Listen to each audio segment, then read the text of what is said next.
Hey guys, welcome back to the channel. This is part 1 of our story. If you like this what if story and want to see part 2, let me know in the comments below. Before we start, don't forget to like, subscribe, and share this video with your friends. Also, check the description for more great content and my playlist. This story was posted by 𝗧𝗵𝗲 on Wattpad. Now let's start. A young boy turned around in his chair and looked at the screen, surprised by what he saw. He introduced himself as Lex Luthor and stood up from his chair. He mentioned that when he first started this work, he never expected to create an international empire that would make him the youngest billionaire in the world. He picked up a new model of glasses and stated that he did it all for the people. He then walked into the next room. In that room, a kid and a dog were wearing the new model of glasses made by Lex's company. Lex continued, explaining that their research was making breakthroughs in virtual reality. He moved to the next room where his grandmother was placing a cooked turkey on the table. He made a playful comment about the genetically enhanced turkey on the Thanksgiving table before moving on. Lex proclaimed that even though they were the most powerful operational core in the world, people could purchase their products knowing that LexCorp was a family company. He pulled his little sister, Lena, beside him and asked if that was right. Lena, with a grumpy face, looked up at him, and after a moment, she smiled at the camera alongside Lex. The camera then panned up as a voice announced LexCorp Care, showcasing the company logo. The broadcast then shifted to breaking news. A girl reporter appeared on the screen, stating that despite having Superman looking out for citizens, Metropolis still needed super help. The video showed a green tentacle monster wreaking havoc in the city, and suddenly, a shadowy figure appeared and slashed one of the tentacles. The reporter posed a question about the identity of this Wonder Woman. Meanwhile, in a taxi, Izuku Midoirya watched the news with interest until the driver interrupted him, informing him that they had arrived. Izuku looked out to see Metropolis High School, feeling proud and happy until he heard a loud slam. He turned to see a blonde girl who had slammed a car door, leaving a huge dent. The force of the slam caused the car to tilt momentarily before it settled back on all 4 wheels. The girl had short blonde hair, a dark blue t-shirt under a black jacket, grayish-red jeans, and combat boots. Izuku noticed her strong physique and wondered if she had a super strength quirk, as no ordinary person could have done that. He watched her storm away from her parents, who seemed unfazed by the incident. Just then, another bus rolled up and students began to exit. The last student, a short girl who looked younger than Izuku, tripped and fell, causing her belongings to scatter across the ground. She had medium-length light brown hair and light brown skin, wearing a bee-like sweater, a yellow skirt, dark brown leggings, and light brown boots. Izuku approached her, offering help as he bent down to assist. The girl looked at him, blushing and turning away. She accepted his help, and together they picked up her items. As they finished, Izuku introduced himself, and she responded with her name, Karen. He continued to ask her about school when he picked up the last item, a glove with a yellow gauntlet attached to it. Karen expressed her gratitude and quickly grabbed her belongings before running away, leaving Izuku confused. As he stood there, he noticed an appealing girl exiting a limo. She had long purple and blue hair, light violet eyes, and was dressed stylishly.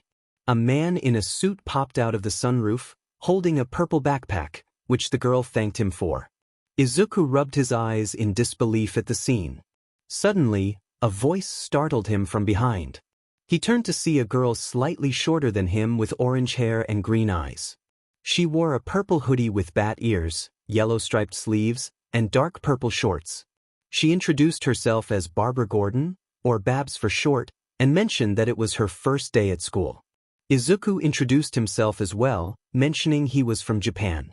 Their conversation flowed as they walked into the school building, discussing superheroes, particularly Batman and Mirko. As they strolled down the crowded hallway, they encountered another girl with long dark brown hair and a green outfit, who was engaged in a discussion about the Lantern Corps. Hal wore a long green skirt paired with green ballet shoes. He attempted to explain that he didn't make the rules, but Jess insisted on giving him an emerald ring she had removed from her finger. Hal declined, saying that they had chosen her, which made Jess sigh and put the ring back on. Izuku found the situation peculiar as the bell rang, prompting him to rush to his homeroom to begin the day.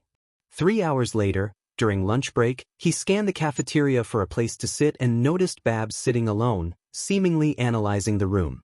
As he approached her, he overheard other students excitedly discussing their new VR headsets and the recent debut of a mysterious figure known as Wonder Woman. His curiosity piqued. He wanted to learn more about her powers for his notebooks. Babs greeted him without looking away from her observation of Kara, Karen, Z, and Jess. Izuku took a bite of his lunch and asked her why she was focused on the 4 girls. Babs mentioned she was checking on something and needed proof for her theory. Without further explanation, she picked up a piece of pasta and tossed it toward Kara, hitting her in the face while she was laughing. Kara wiped the pasta off and scanned the room for the culprit, noticing Karen, who was reading a book and enjoying her own pasta. Suddenly, Karen was hit in the back of the head with a burger, causing her to fall to the ground. She looked up to see Kara holding another burger, preparing to throw it again. Just then, Jess jumped in front of Karen, blocking the incoming burger with her food tray and calling Kara a bully. Z, with a bit of burger in her hair, retaliated by throwing a carton of milk at Kara, who ducked, causing the milk to hit Jess instead. Food began to fly as the girls exchanged playful hits, and Babs seized the moment to jump onto a table, declaring a food fight. Izuku was bewildered by the chaos unfolding around him. He ducked under a table, crawling on the floor to avoid the flying food. The 4 girls and Babs continued their playful battle in the center of the cafeteria. Izuku was about to intervene when the principal's voice boomed, calling for an end to the commotion. The room fell silent, except for Kara and the others, who were still caught up in the excitement. The principal approached them, declaring that they would all face detention. Izuku felt a wave of panic wash over him. This was not how he imagined his first day would go. The principal led the 6 teens into an empty classroom, where they sat in silence, remnants of food still on them. Izuku rested his head on his desk, lamenting his unexpected detention. Z remarked that they might need good attorneys, while Kara challenged her, claiming she had better aim. Jess stood up, ready to protect Karen in case another argument broke out. Karen, trying to diffuse the tension, apologized for any offense caused, but the others continued to bicker about who had thrown what during the food fight. Suddenly, the door swung open again, and the principal returned, this time accompanied by a police officer. They had found a cloaked figure wandering the streets, skipping school on the first day. The principal instructed her to join the others while he determined her homeroom. As the cloaked figure entered the room, everyone stared in anticipation. When the cloak fell away, revealing a striking young woman, the students were taken aback. Karen whispered in awe, while Z called her gorgeous. Izuku and Babs simultaneously recognized her as the Wonder Woman. However, Kara scoffed, dismissing her as just a girl in costume. The young woman introduced herself as Diana, Princess of Themyscira and the Amazons, declaring her strength and resilience. Kara, unimpressed, warned Diana not to challenge her. Diana, undeterred, asked if that was a challenge and took a fighting stance. Kara accepted, and as they squared off, Kara threw the first punch, which Diana easily dodged. Diana commanded her to try again, and when Kara aimed for her head, Diana countered with a swift kick to Kara's midsection, sending her back in surprise. For Diana, she had expected Kara to push herself further, while Kara was surprised she had been sent back at all. Having finished playing around, Kara dusted herself off and blew a strand of hair from her face, deciding to continue her assault on Diana with wild punches. Diana skillfully blocked, dodged, or parried each attack. Izuku, feeling anxious, urged them to stop before someone got hurt, sensing that things were escalating. Kara, frustrated by Diana's evasive maneuvers, shouted her determination to land a hit. In a moment of anger, she threw a powerful strike at Diana's abdomen, connecting with unexpected force and sending the Amazonian crashing through the room and into a wall. Izuku gasped, horrified at what he thought was a serious injury, while Babs watched in awe, her eyes sparkling at the spectacle. Kara rushed to the hole in the wall, concern flooding her as she called out to Diana. Suddenly, Diana emerged from the debris, unharmed, and tackled Kara to the ground. Izuku was astonished to see the princess had survived the blow without a scratch. The two continued to grapple, their movements causing chaos in the room, prompting Izuku, Babs, Karen, and Jess to retreat to the other side while Z remained at her desk, focused on her makeup. Izuku lamented the destruction of the school, while Jess insisted they needed to intervene. Karen agreed, rummaging through her bag to don some makeshift armor held together with electrical tape. In a surprising twist, she shrank down to the size of an insect and attempted to fly through the closed windows. As Izuku turned back to the fight, he saw both women throwing punches at each other. Reaching his limit, he pulled out a blue bottle shaped like a tank, shook it vigorously, and pressed it to his hand. The bottle announced its power, and in an instant, Izuku propelled himself forward, positioning himself between the two colliding titans just as they were about to clash. He caught their punches mid-swing, creating a small shockwave that startled both fighters. The young women stared wide-eyed, surprised that their strikes had been so easily blocked. Izuku pleaded with them to stop, fearing for the school's safety, while Jess chimed in, asserting that fighting was never the solution. As her ring glowed green, a broom and dustpan appeared, and she began to clean up the mess. Taking advantage of the distraction, Kara picked up Izuku and tossed him aside, returning to her fight with Diana. Meanwhile, Z, still preoccupied with her makeup, noticed someone approaching the door. She warned everyone, prompting them to halt their activities and attempt to restore order in the room. Realizing they wouldn't finish in time, Z stood up, retrieved a magic wand, and spoke a spell in reverse. A purple mist enveloped the room just as the teacher entered, finding the students seated in a now pristine classroom, innocent smiles adorning their faces, with only a few sparkles lingering in the air. The principal raised an eyebrow, questioning if everything was all right. Z assured him it was, while he absent-mindedly retrieved his keys from the wall and prepared to leave, casting a suspicious glance at the teens before closing the door behind him. As soon as he was gone, everyone let out a collective sigh of relief. Izuku expressed his relief, but it was short-lived when Kara landed heavily on his desk, startling him. She demanded to know how he had managed to catch her punches, her eyes narrowing with intensity. Izuku stammered, unable to form a coherent response due to her proximity and the fear of her reaction. Diana intervened, urging Kara to calm down and revealing that Izuku was the champion of Zeus. Confused, Izuku questioned what that meant. Kara pointed out that he wasn't Greek, but Japanese. At that moment, Babs leaped from her desk, excitement radiating from her. She exclaimed that she had known something was special about them, recalling how Izuku had dented a car door and how strange events had unfolded around them. Babs continued, detailing her plan to instigate a food fight to bring everyone together, ultimately leading to the revelation of their abilities. She proudly declared herself as Batgirl, striking a pose as if wearing a cape. The group was left in a state of confusion, and after a moment, Izuku voiced the question on everyone's mind, asking if Babs truly believed that inciting a fight was a good idea. Babs admitted her plan might not have been fully thought out but insisted that much of it had worked. Diana turned to Izuku, asking for his name, to which he replied, introducing himself as Izuku Midoirya. Diana then sought his guidance, intrigued by his potential. Was it her mission to save the world of man and guide it onto the right path? Babs knelt in front of Izuku, who looked confused but slightly flustered. He suggested that if she wanted to be a superhero, she could learn from others and work together in team-ups. Babs's eyes widened in excitement at the idea of forming a superhero team. Diana, filled with enthusiasm, expressed her joy at finding a sister in arms, someone with the warrior spirit of an Amazonian.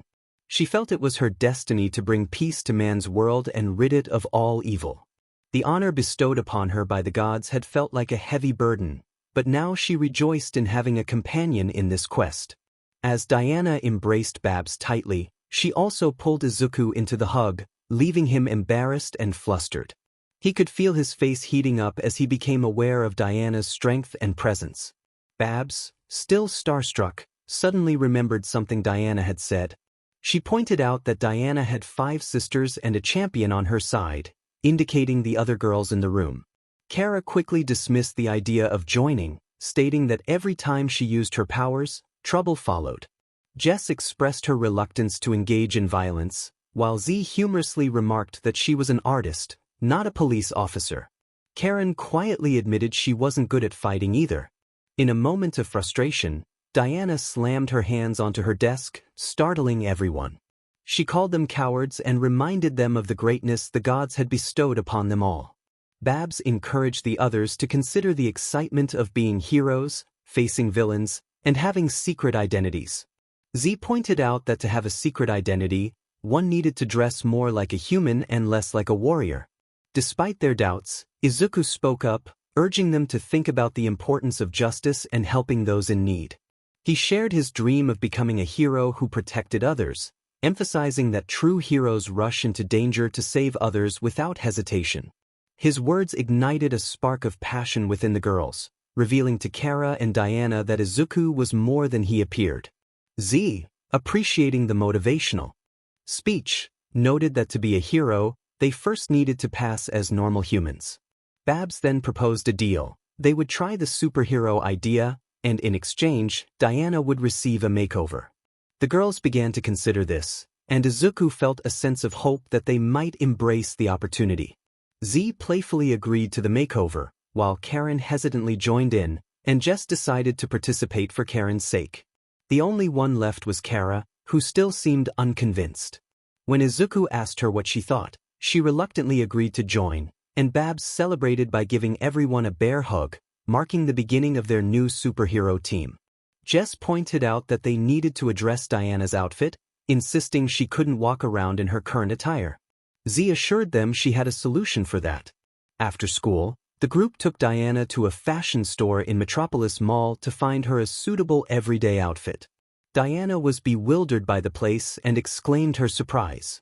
Babs began teaching her the ways of a normal teenager, explaining that she shouldn't use phrases like, "by the white beard of Zeus," and that she needed to wear bright colors and bold logos. As they browsed, Kara suggested leather outfits, but Babs quickly redirected her, emphasizing the importance of a phone in modern life. Jess then intervened, rejecting the leather and offering organic cotton clothes instead. Karen advised Diana to dress in a way that wouldn't draw too much attention. Babs pushed Diana into a dressing room, urging her to come out looking normal, as they all eagerly awaited her new look. It didn't take long before the dressing room opened, and Diana walked out. Izuku observed her and noted that she looked uncomfortable. The purple-haired girl nodded in agreement, finding it hard to move around in all the clothes and to breathe. Babs rushed to grab a few outfits, but the purple-haired girl playfully tripped her, causing Barbara to stumble and stop. Z closed her makeup mirror and addressed the group, asking if they had finished tormenting Diana. She then pulled out her wand and chanted a spell, creating a flash of light and a mist of purple sparkles. As the light and mist began to fade, everyone was amazed at what Z had done. Diana's new look consisted of a reddish-sleeved shirt over a white undershirt, a blue skirt, long white socks, red star-shaped earrings, and red shoes. Impressed, Jess commented on Z's work, while Z introduced Diana as Diana Prince, a foreign exchange student from Greece, all dressed to impress and ready to be a normal teenager. Diana looked at herself in her new clothes and asked if these garments truly made her appear as a mortal teenage female. The girls responded affirmatively. Izuku remarked that everyone has their own style and that if it made her feel good, it could be her style. This made Diana blush slightly, but she quickly regained her composure. She declared that now that she had learned her first lesson in becoming a teenager, it was her turn to teach them. The teens looked at her curiously as she pointed to a tall skyscraper, announcing that they should meet there in half an hour for their training. With that, she walked away, leaving the building. Everyone split up to prepare, while Izuku stood there wide-eyed. He opened his backpack to find his hero costume along with a note. He read it, which expressed that 𝗵𝗃 believed he would need his outfit when trouble arose and encouraged him to not hold back. With a smile, Izuku closed his backpack and ran toward the meetup location, excited about starting his new life filled with friends, challenges, and the journey to becoming a great hero. On top of a building, Diana was back in her Amazon armor, with Izuku and the others standing in a formal line, resembling soldiers. The atmosphere was tense as they awaited what the Amazonian princess would throw at them. Babs was the only one excited, bouncing in place as Izuku donned his hero outfit, which featured a logo of 𝗵𝗃 on his chest. After putting on his mask, he felt a bit uncomfortable under the girls' gazes. He shyly asked them to stop staring, feeling embarrassed. Kara inquired about his bunny mask, curious about its significance, while Jess echoed her curiosity, wondering if it was linked to his powers. Diana, taking charge, stated that as their leader, she needed to know their skills and abilities. She walked back and forth in front of them before stopping to face Jess. Diana asked Jess for her name, rank, and skills. Jess, slightly caught off guard, introduced herself as Jessica Cruz, a cadet in the Green Lantern Corps. She explained that she had received a power ring from aliens and that they acted as space patrols. When Diana seemed confused, Jess simplified her explanation, demonstrating her ability to create objects with her ring by conjuring a pot of flowers, surprising everyone. Babs was thrilled and requested Jess to create a pogo stick, which she did, followed by a super mega burrito. Just as Jess was about to create it, Diana grabbed her hand to examine the ring closely. Diana remarked that with the ring, Jess could create any weapon to defeat their opponents. Jess hesitated, expressing her discomfort with the idea of violence. Diana acknowledged her admirable stance and asked how she would be known. Jess replied that she would be called Green Lantern, and as she spoke, a flash of green light surrounded her, transforming her outfit. Izuku, grateful for his mask to hide his blush, noticed how Jess's new suit accentuated her figure. Diana then turned her attention to Babs, asking what she could do. Babs enthusiastically explained that she had various gadgets and skills, even without superpowers. She pulled out items from her backpack, sharing stories about her gadgets and experiences, though most of the others struggled to keep up with her rapid-fire speech. Izuku, however, managed to catch the essence of her introduction as she finished changing into her costume. Diana observed the group with a critical eye, noting their lack of focus. She moved on to the next individual, prompting Babs to express her surprise at Diana's directness. Diana then inquired about 𝗧𝗓's abilities. 𝗧𝗓 introduced herself with flair, revealing her wand and transforming her outfit into a magician's ensemble, complete with a top hat. Diana, intrigued yet unimpressed, asked what other skills 𝗧𝗓 possessed. 𝗧𝗓 demonstrated her magic by turning a red heart black, then playfully suggested checking behind Diana's ear, where Diana found a card, leaving her astonished. Izuku, curious about 𝗧𝗓's talents, asked if she was a wielder of magic, recalling tales of people with magical abilities. 𝗧𝗓, with a wink, teased Izuku, who blushed at her playful banter. Diana, however, felt it was time to move on. She acknowledged 𝗧𝗓's style but insisted she needed to learn to channel her magic for their cause. As she approached Karen, she made a remark about Karen's uniform, suggesting she choose a different one. 𝗧𝗓 felt slightly insulted by this comment, while Babs encouraged her to consider a cape. Karen was busy applying duct tape to her armor when Diana approached, causing her to jump in surprise. Struggling to find her words, Karen accidentally hurt herself with the tape, apologizing for her clumsiness. She activated her growth tech, shrinking down and expressing disappointment at her size. She lamented that her growth tech had backfired, making her feel small and unnoticed. Izuku tried to comfort Karen, reminding her that her ability to create a shrinking suit demonstrated her intelligence. He compared her to the fairies from childhood stories, which brought a small smile to her face. As Izuku examined her suit with a magnifying glass, he bombarded her with questions, causing her to jump slightly, though the other girls found it endearing. Diana cleared her throat, redirecting the group's focus back to their training. She reassured Karen that she had more strength than she realized and encouraged her to embrace her identity. Karen attempted to assert a more impressive name for herself, but Diana humorously simplified it to Bumblebee, which lightened the mood. With a nod, Diana turned her attention to Izuku, now the center of attention. He felt a mix of nerves and excitement as he prepared to share his abilities. Taking a deep breath, he introduced himself as Izuku Midoirya from Japan, revealing his hero name, build, and showcasing 2 bottles labeled Rabbit and Tank. Diana and the others expressed curiosity about his mention of quirks. Izuku explained that in his country, About 80% of the population possesses unique abilities known as quirks, akin to what they might refer to as metahumans. He elaborated on how these powers are often used for various purposes, including heroism and mischief, and how the government had implemented laws regulating their use in public. Jess, intrigued, asked about these laws, and Izuku confirmed that while some people disregarded them, there were also pro-heroes dedicated to fighting evildoers. The reason behind that was the requirement to complete a special course in a high school or academy that teaches the heroic laws and provides training to obtain a license. This license allows individuals to legally use their quirks in public for the purpose of saving others. Diana asked if Izuku had this license. He hesitated, tapping his finger nervously, and admitted that he had it but had left it at home, laughing awkwardly. Diana pointed to a rabbit bottle, curious about how it worked. Izuku explained that one needed to shake it a little, and after twisting the cap and pressing it against his wrist, the bottle exclaimed, "Rabbit." The girls jumped slightly at the sound, watching as the bottle merged with Izuku's skin, causing his body to glow red for a moment before the light vanished. With a small bounce, Izuku demonstrated his newfound power by jumping 12 feet into the air and landing softly. Diana, impressed, took his hand and noticed a rabbit logo on his wrist, asking if he could choose any kind of power by using a bottle.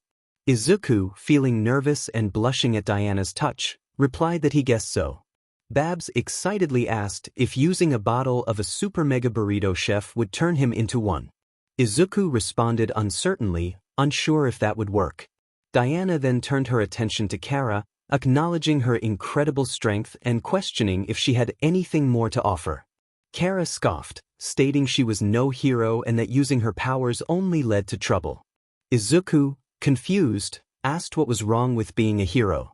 Kara explained that every time she used her powers, she got into trouble. Diana encouraged Kara, suggesting that with focus, she could become one of the greatest heroes. Suddenly, in a moment of unexpected action, Diana grabbed Babs and tossed her off the building, causing everyone to scream in alarm. Izuku was about to use his bottle when he heard a shirt tearing. He turned to see Kara shooting like a bullet towards Babs, catching her just before she fell. Kara returned to the rooftop with Babs in a bridal carry, and the group saw Kara in her hero suit. Izuku was relieved to have a mask on, hiding his blush from the sight of the girls' outfits. Kara reluctantly admitted that she was a superhero, prompting Babs to cheer for more action. Diana declared it was time to hone their skills and prepare for what was to come. The team arrived at a junkyard, a perfect place for training without causing damage to private property. Z expressed her discontent about wearing a new outfit in a junkyard, but Babs reassured her that Diana knew what she was doing. Diana addressed the group, stating their mission was to save humanity. Babs cheered in agreement, and Diana emphasized the importance of learning to save. Diana pointed to a group of mannequins, but Karen noted that they were female mannequins. Diana then instructed Izuku to demonstrate his abilities by saving the civilians, as she threw a hubcap at a stack of cars, causing it to wobble dangerously. Without wasting a moment, Izuku pressed a bottle to his wrist while running. The bottle announced, "Rabbit," and he glowed red, launching himself towards the mannequins. As he assessed the situation, Izuku noticed the top of the tower was made of scrap metal and was falling the fastest. He quickly added a helicopter bottle to his other wrist, leaping into the air and positioning his arms for a powerful attack. Mentally calling out Air Force, he released a blast of compressed air that sent the scrap metal flying away from the mannequins. After landing, he rushed towards the mannequins, but a rusty car began to topple towards them.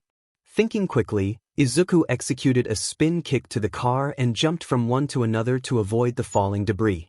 Dust filled the air, and the girls feared the worst, but when the smoke cleared, Izuku emerged from the air, carrying the mannequins in both arms. He placed them down safely, sighing with relief as he turned to see the reactions of his teammates. Their expressions ranged from amazement to admiration. Diana was clearly proud, Kara was surprised by his skill, Babs was awestruck, Karen was nearly fainting from excitement, Jessica was in shock, and Zatanna was impressed by his speed. Feeling uncomfortable under their gaze, Izuku asked if he had done all right. Diana exclaimed that he had done excellently, giving him a tight hug that made him blush.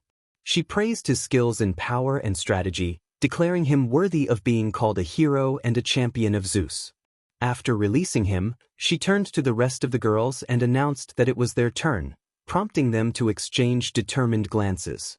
Diana climbed atop a mountain of rusty cars beside a large group of mannequins, with 𝗂𝐻𝗁 positioned right in the middle of them. Diana looked down and signaled 𝗂𝐻𝗁 to begin. She jumped off the stacked tower of cars, causing it to tilt and fall toward the group of plastic figures. This prompted 𝗂𝐻𝗁 to launch herself into the air, striking the falling metal and creating a loud explosion that scattered the remaining debris. As 𝗂𝐻𝗁 hovered lower to the ground, she smiled to herself, expecting to receive the same praise that Izuku had garnered during his turn. However, she was met with expressions of horror and disappointment from the others. Izuku pointed to the ground, prompting 𝗂𝐻𝗁 to look down and cringe at the sight of the rusty cars and scrap metal having knocked the mannequins into disarray, some trapped beneath the cars or skewered by the debris. There were no survivors. The group decided that Diana's next lesson should be about embracing normal teenage experiences. Babs declared, "Normal teenager lesson number 4, pop culture," as she dragged Diana into a comic book store. Zatanna, unimpressed by the store's offerings, remarked, "A comic book store? Please. As if you can call this culture." Izuku, however, was captivated by the sight of a manga section and rushed over, excited to discover classic titles like Naruto, Isekai, Bleach, Fairy Tail, Mob Psycho 100, One Punch Man, Kamen Rider, Power Ranger, Ultraman, and more. His heart skipped a beat when he spotted a limited edition comic featuring Mirko, Ryukyu, and the underground hero, all in color. Babs found something intriguing as Zatanna pulled it out. "No way! This is the super rare Batman Giant Super Special Limited Edition with the wall Batman poster. I would do anything for this," she exclaimed. Diana, however, admonished her, insisting, "Have you learned nothing? We must protect the innocent, not obsess over material goods." She grabbed Barbara's shoulders, unaware of the misunderstanding. Jess explained, "Diana, it's just an expression, a figure of speech." As the group exited the store, she added, "For instance, if you were hungry, you could say, 'I'd do anything for a burrito.' Now you try." Spotting a burrito stand across the street, she encouraged Diana to give it a shot. Taking a deep breath, Diana approached the cart and slammed her palm down on it, declaring, "I'd do anything for a burrito." Her tone startled the vendor, who ran away in fright.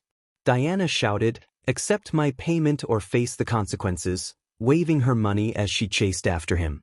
Izuku and the girls gasped and followed her, unaware of the teenage bystanders watching in confusion. Back at the junkyard, it was Zatanna's turn. Her task was to save the civilians from being crushed by the car compactor. She soared high into the air, surrounded by a purple magical aura, her eyes glowing brightly. As she danced with an orb of light, she eventually threw it at the compactor's SW, successfully turning it off. She landed back with the others, conjuring energy hands that applauded her performance. However, Batgirl approached and pointed to the conveyor belt, revealing that the mannequins had already been crushed moments before she flicked the SW. Now it was Kara's turn. She held onto a guard dog by its chain as Jessica placed a piece of steak onto a mannequin while holding her lunch. Karen felt anxious as she looked around and saw Diana giving her the signal to start. She gulped, quickly shrinking down and pulling out her missile launchers. The dog barked loudly before Kara released the chain, rushing toward Karen and the steak. Karen pressed the launch buttons, hoping to fire at the dog, but only sparks flew as she realized her missile launchers had short-circuited again. Looking up, she saw the dog charging toward her, prompting her to fly away and hide behind Diana as they watched the dog pull the steak off the mannequin's face, along with the head. Overwhelmed, Karen fainted at the sight, and Diana tried to comfort her until the dog escaped, prompting the young heroes to give chase. Returning to the lesson on being a normal teenager, Zatanna decided to take the girls and Izuku to a spa. The girls, -1, were enjoying various treatments. Zatanna was indulging in a full beauty treatment, Barbara was getting a pedicure, Karen was receiving a massage, Jessica was enjoying a seaweed facial, and Diana was struggling against the masseuses who were trying to work on her.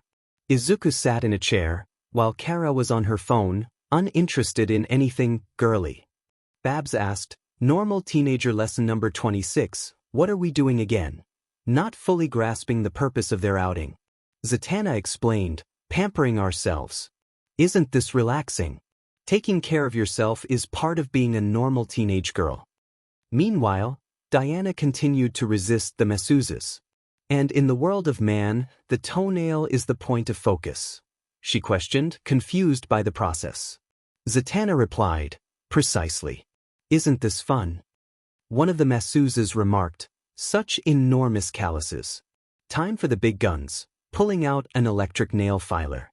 Alarmed, Diana shouted, "Weapon," as she grabbed her lasso of truth. The masseuses fled, prompting Diana to chase after them. The others followed suit, running past Kara, who looked up from her phone to see what was happening, and a red-faced Izuku, who may have caught a glimpse of something he shouldn't have, causing him to faint in his chair. Kara dashed out of the spa and headed straight to the music store across the street. Back at the junkyard, Barbara was next at the plate. Her task was to save a cat doll hanging from a tree while a group of mannequins obstructed her path. Diana pointed to the cat, but Barbara was momentarily distracted by a butterfly. After Diana got her attention back with a gentle nudge, Barbara dashed off to complete her task, sliding and flipping under and over the mannequins, skillfully punching and kicking some as she dashed past others. Babs pulled the pins from her back grenades and dropped them, sending the remaining standing mannequins flying. She jumped up to the tree and captured the cat, cheering for completing her task. However, when she turned to her teammates, she saw their disappointed or horrified expressions. It dawned on her that her task might not have been what she thought it was. She nervously questioned whether those mannequins were actually bad guys. The team shook their heads, confirming that the bad guys were merely bystanders. Jessica's attempt at hero training was rooted in her belief against violence. Diana had the mannequins stand in front of her and Jessica while she instructed Barbara to operate a large wrecking machine. Diana tasked her with fighting against the machine to save the mannequins, but Jessica refused, holding firm to her principles. Unable to convince Jessica, Diana decided to demonstrate that her belief could be effective. She created a green safe with her power ring and placed the mannequins inside, far from the machine. Diana, realizing this was a possibility, assigned Babs another task in case Jessica remained unyielding. She instructed Babs to crush Kara and Izuku with the machine's attachment. Jessica and the others attempted to save the two, but Kara managed to destroy the machine's mouth, sending the others tumbling while Izuku landed in Diana's arms. For their next lesson, the group went to the movies to teach Diana how to behave like a normal teenager. Unfortunately, the majority voted to watch a film titled Dull Expressionless Love. Babs arrived with a bucket of popcorn, announcing it as Normal Teenager Lesson Number 86, Romance. The film turned out to be a stereotypical cringeworthy love story. Everyone watched with interest, except for Izuku and Kara, who struggled to understand the genre. Diana, equally confused, asked what was happening.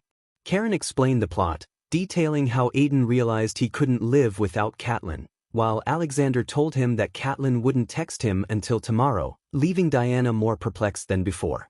Diana remarked on the confusion of teenage males, to which Z, Jess, Karen, and Babs all agreed, momentarily forgetting that Izuku was present. He thought to himself that teenage girls were just as confusing. As the movie reached its climax, where the lead male rushed to the lead female's home and they embraced, Diana misinterpreted the scene.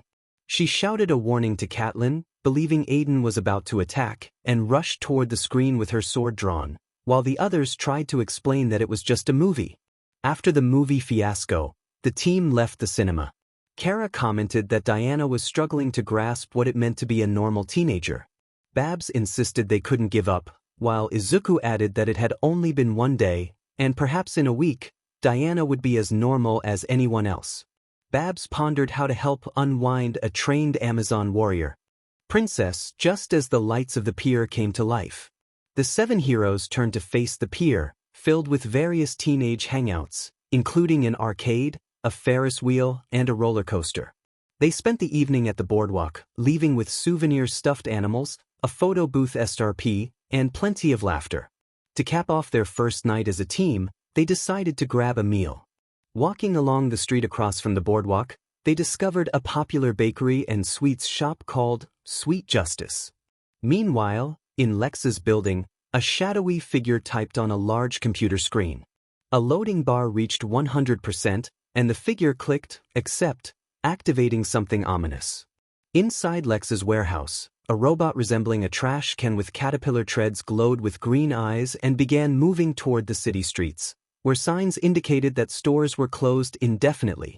Back with the superhero team, they entered the bakery, and Izuku felt a toothache just by standing in the shop, which was filled with an array of baked goods, chocolates, ice creams, and sweets.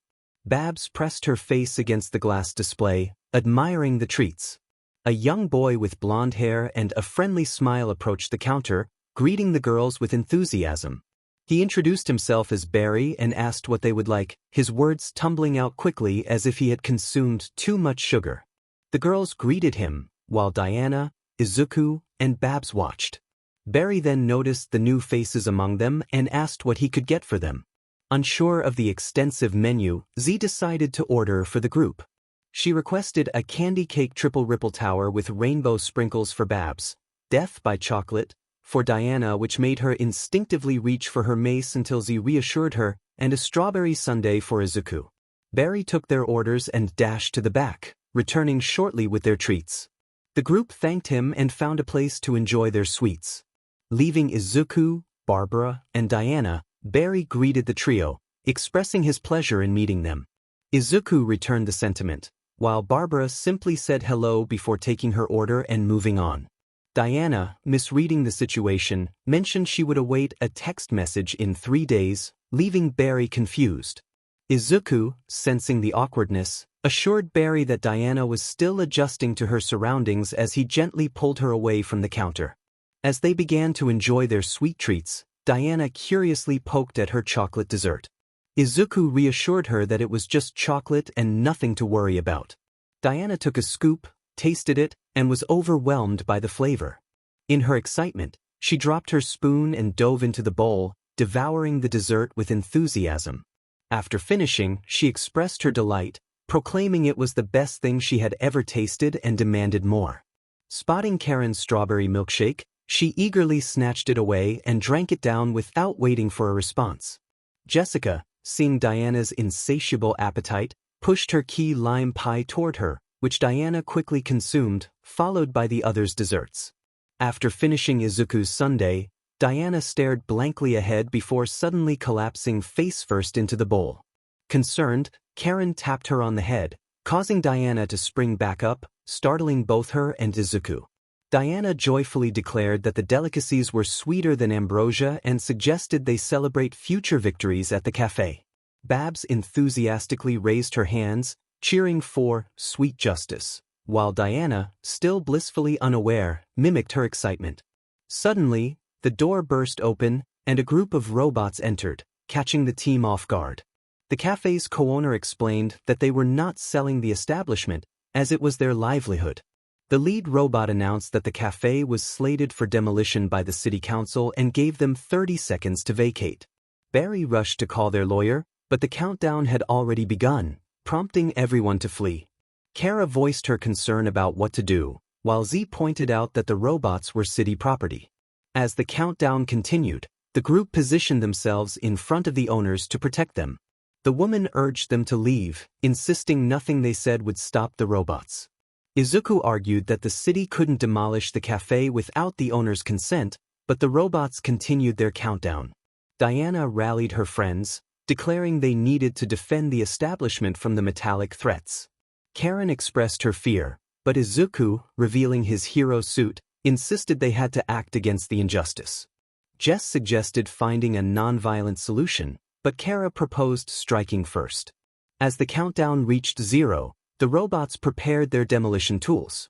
One robot commanded the start of demolition, but Wonder Woman swiftly punched it, setting off a chain reaction. The remaining robots turned their attention to the newly assembled heroes. Diana declared they would not allow the destruction of the cafe, drawing her sword and stating they would fight for what was right. The robots, armed and ready, charged at the heroes, but a voice called out to distract them. Barbara, now in costume, attempted to draw the robot's attention while Supergirl prepared for battle. As chaos erupted in the cafe, the robots began attacking indiscriminately. Izuku and Diana teamed up, delivering a powerful strike that shattered one robot. Jessica used her ring to help evacuate the patrons, but the robots swung their demolition tools dangerously close. Karen tried to punch a robot, but her efforts were ineffective. Bumblebee found herself being chased by one of the robots, while Kara zoomed around, taking down several robots with impressive speed. Zatanna used her magic to keep the bots at bay, but the cheers from the civilians distracted her just enough for a robot to knock her aside. Barbara's gadgets malfunctioned, sending her crashing into a table, prompting Jessica to create a shield to protect her. Izuku realized they needed to end the fight quickly to prevent anyone from getting hurt. Remembering Gran Torino's teachings, he began to use the environment to his advantage, bouncing off walls and knocking robots into positions for his teammates to finish off. Supergirl complimented Izuku's agility, while Diana urged everyone to focus on the fight, noting that the last of the civilians had evacuated. With renewed determination, Izuku landed next to Diana as the rest of the team gathered around them, ready to take on the remaining threats. The newly formed superhero team charged at the remaining robots. Izuku called for Luna to spin, using the tank and rabbit bottle to deliver a powerful front-facing axe kick that shattered a robot into pieces. Wonder Woman wrapped 3 robots together with her lasso and flung them out of the establishment. Kara's eyes glowed red as she unleashed her heat vision, slicing through the demolition bots with precision. Zatanna used her magic to transform the weapons of the demolition bots into balloons, causing them to float harmlessly. Barbara and Karen threw their weapons, popping the balloons in a flurry. The bots were then ensnared in Jessica's recycle bin constructs before being tossed out of the restaurant like scrap. The team exited the restaurant, feeling a sense of accomplishment after their first victory, even if it was against robots. However, just as Barbara was about to suggest a team high five, the restaurant collapsed behind them. They had overlooked the property damage caused during their fight, and mixed with the destruction from the robots, the bakery fell in on itself. Izuku's face drained of color, his jaw dropping in shock. Despite their efforts and the defeat of the enemy, the robots had still completed their mission. Barbara's eyes widened in despair, Karen nearly fainted, Zatanna was left speechless, Jessica bit her lower lip in shame, and Kara rubbed her neck, feeling guilty. Wonder Woman felt a deep sense of failure with the destruction of the establishment, overwhelmed by shame and unworthiness. At that moment, Bat attempted to lighten the mood by pointing out that no one was hurt. Just then, a small squadron of tall, muscular, fully armored women surrounded the team. The young heroes turned to face a group of angry women. The armor worn by these women bore similarities to Diana's, but they appeared even more muscular and refined with age. Kara glared at Barbara, blaming her for the situation.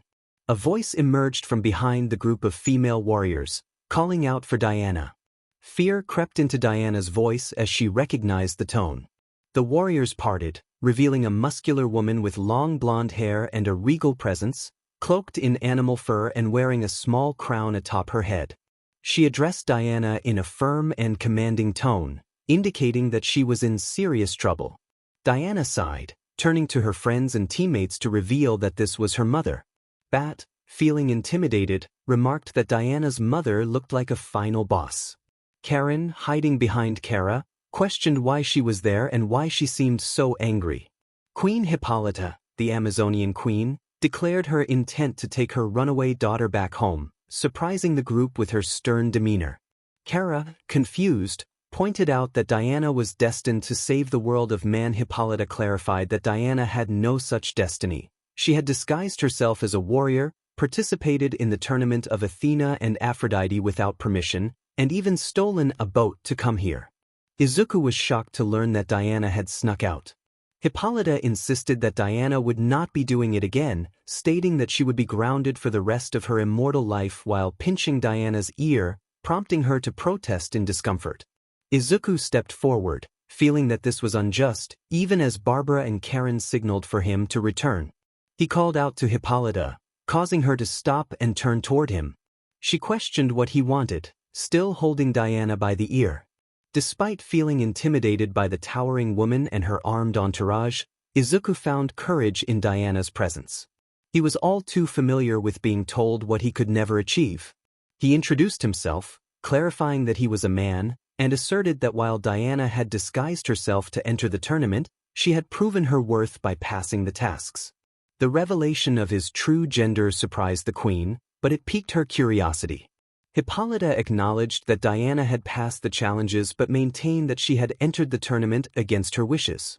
Izuku argued that Diana had earned her place and had the right to make her own decisions, even if they conflicted with her mother's. Hippolyta insisted that Diana was too young to make such choices, emphasizing her age of 317 years. Izuku countered that this was more than enough time for her to start making decisions. He turned to Diana, expressing that she had the potential to make a difference in the world. He shared how Diana had once seen the hero in him, and he believed she could save the world someday. She was not just a girl or a princess, she was Wonder Woman. His heartfelt words brought a smile to Diana's face and tears to her eyes, while Barbara, Karen, Zatanna, and Jessica were moved to tears as well. Bat whispered that it was an appealing moment. Empowered by Izuku's encouragement, Diana steadied herself and faced her mother. She declared that she was more than capable of making her own decisions and had proven herself worthy to be there. If Hippolyta could not accept that, then it was unfortunate. Queen Hippolyta glared at Izuku, her eyes filled with rage as she accused him of turning her daughter against her. Izuku raised his hands in defense, urging her to consider that Diana was her own person and that acceptance was necessary. Diana affirmed that Izuku's judgment was trustworthy, as he was a true hero. Hippolyta questioned why his word should hold weight, dismissing him as merely a man. Diana countered that he was the champion of Zeus, the defender of man against evil, which left Izuku feeling both honored and embarrassed. Hippolyta regarded Izuku with skepticism, unsure of how to respond to the unexpected turn of events. She examined him from head to toe, and soon the other Amazons followed suit until Diana and Kara stepped in front of them. Hippolyta and the other Amazons burst into laughter, momentarily catching everyone off guard before they began to calm down. Hippolyta took a deep breath and remarked that she hadn't laughed so much since Diana was a baby, recalling how she used to run around the palace wearing her battle helmet. She questioned whether anyone could truly believe that this small man was the chosen champion of Zeus. Diana urged her mother to allow him to demonstrate his worth, assuring her that all fear and skepticism would be dispelled. Suddenly, the entire pier began to tremble, drawing everyone's attention to a massive robotic exoskeleton emblazoned with the 𝗧𝗏𝗄 logo. The giant robot wreaked havoc, attacking everything in its path. Batgirl identified it as a 𝗧𝗏𝗄 demolition robot suit, explaining that Luthor used them for large-scale demolitions, similar to the bots that had attacked Sweet Justice. Kara wondered why Lex Luthor would resort to such actions, questioning his motives as a wealthy billionaire. Hippolyta dismissed Diana's concerns, insisting that a true Amazon confronts any danger head-on. With that, she and her Amazon warriors charged toward the robots and the giant mech suit. While the female warriors managed to hold their own against the smaller demolition bots, the mech easily swatted them aside. Cannons emerged from the mech's shoulders, firing blasts of goo that ensnared the Amazon warriors, including Queen Hippolyta. Diana, filled with determination, challenged the unseen pilot of the mech to reveal themselves, drawing her sword and shield. Izuku donned his mask, readying himself for battle alongside the other girls. Kara shouted a challenge to Lex, demanding to see what he had in store. A high-pitched voice crackled over the mech speaker, denying any connection to Lex. The cockpit window opened to reveal a young girl with blonde hair, no older than 10. She introduced herself as Lena Luthor, the world's youngest criminal mastermind, and expressed her frustration that no one recognized her. Kara, confused, asked who she was, to which Lena indignantly explained her plan to rid Metropolis of adults and teenagers. She boasted about reprogramming her brother's VR goggles to trap teenagers and hacking the demolition robots to destroy popular hangouts. Her plan was to force teenagers into the VR sets, leaving children to rule the city. Kara dismissed Lena's scheme as the dumbest plan she had ever heard, prompting Lena to retaliate with her own insult. Izuku pointed out the numerous flaws in her plan, questioning how the city would function without adults to manage essential services. Lina, infuriated, vowed to destroy the pier and then turn her attention to the young heroes. As the mech's arms rose high, Lina prepared to slam them down on the heroes. The team scattered to avoid the attack, but debris threatened the captured Amazons. Hippolyta and her warriors braced for impact, only to be surprised when Izuku used his body to shield them. He activated a special ability, channeling energy as he punched through the rubble. The moment of shock continued as Izuku backkicked a demolition bot toward the mech suit. While Lina swatted the bot away, Diana seized the opportunity to target the mech's shoulder cannons with her sword. Kara flew in at top speed, delivering a powerful punch to the mech's stomach, causing it to crash to the ground. Zatanna and Jessica combined their powers to restrain the mech, binding its arms and legs with magical ropes and green constructs. The mech struggled against its restraints, causing damage to the pier. Batgirl expressed concern about their numbers, realizing the pier wouldn't withstand much more destruction. They watched as Lina continued to laugh triumphantly, declaring her victory. Zatanna voiced her worries about the impending consequences for every teenager in Metropolis. Wonder Woman recognized that it was impossible for 7 warriors to defeat an army unless they eliminated the general. Green Lantern and Supergirl quickly deduced that Lina was the key, as she must have some control over the bots. But how do we stop it? Bumblebee asked, her voice filled with uncertainty as Izuku began to think. Suddenly an idea struck him. He suggested that if they could take out her power source, she wouldn't be able to control the robots. Zatanna inquired how they could achieve that, prompting Batgirl to pull out her laptop, ready to brainstorm. Batgirl reasoned that even a giant mech suit must have a power source. If they could disrupt the suit's main system, they could short it out. Zatanna pressed for more details, still unsure of the plan. SG scanned the pier and spotted an electric guitar and a wireless amplifier left by a street performer. She flew over, grabbed it, and presented it to the group, explaining how it caused a circuit overload when cranked up. Batgirl's eyes lit up with excitement, realizing she could modify the amplifier to exceed its limits and truly fry the mech circuits. Agi asked if Batgirl could do the same for her amplifier if they made it through this. Izuku pointed out the challenge of plugging the amplifier into the suit, as the power source was housed inside the chest with no accessible openings. Bumblebee, however, noticed some small thermal exhaust ports on the underside of the torso that were just big enough for her to fit through. Wonder Woman warned that it would be dangerous, but Bumblebee steeled herself, determined to save the pier and the teenagers of Metropolis. Izuku praised her bravery, placing a reassuring hand on her shoulder. Wonder Woman then organized their plan. Batgirl would stay behind to work on the device while Supergirl provided cover. Izuku and Wonder Woman would distract Lena Luthor alongside Green Lantern and Zatanna. Izuku prepared himself, transforming into his hero form, ready for action. As the battle commenced, Build, Wonder Woman, Green Lantern, and Zatanna charged at Lena just as she was getting up. Build darted around, evading Lena's attempts to catch him. Green Lantern conjured a giant flower to blind Lena, while Zatanna unleashed magical fireworks to further distract her. Seizing the opportunity, Wonder Woman tackled the mech suit's leg, causing it to wobble. Lena retaliated, but Build intervened, kicking the mech suit in the face. Frustrated, Lena struggled to regain control as the teens kept her occupied. Meanwhile, Batgirl, Supergirl, and Bumblebee finalized the modifications to the amplifier. Batgirl handed the device to Bumblebee, who shrank down to fit inside a plastic straw. Supergirl aimed the straw at one of the exhaust ports while the rest of the team kept Lena distracted. Taking a deep breath, Supergirl launched Bumblebee into the exhaust port, and she traveled deep into the mech suit's inner workings. Inside, it was scorching, but Bumblebee persevered. She reached the main circuitry area and expanded the amplifier, plugging it in. Over her communicator, she informed her teammates that the amplifier was in place and ready to go. Outside, Batgirl searched for the perfect song to bring down the mech suit. She activated the music, and the amplifier blared it out at full volume. The music caused the circuits to overload, and the mech suit began to come apart. Bumblebee quickly flew out just as a surge of electricity struck her, sending a shock through her body.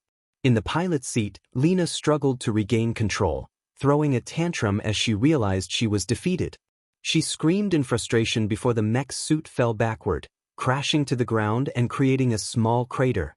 The superheroes surrounded the fallen mech suit, and Bumblebee emerged from the exhaust port, returning to her normal size and breathing from the heat.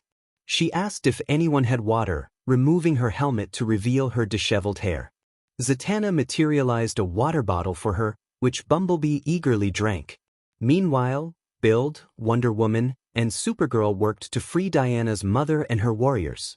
They punched through the hardened material, liberating the Amazon warriors one by one. Wonder Woman anxiously asked her mother if she was all right.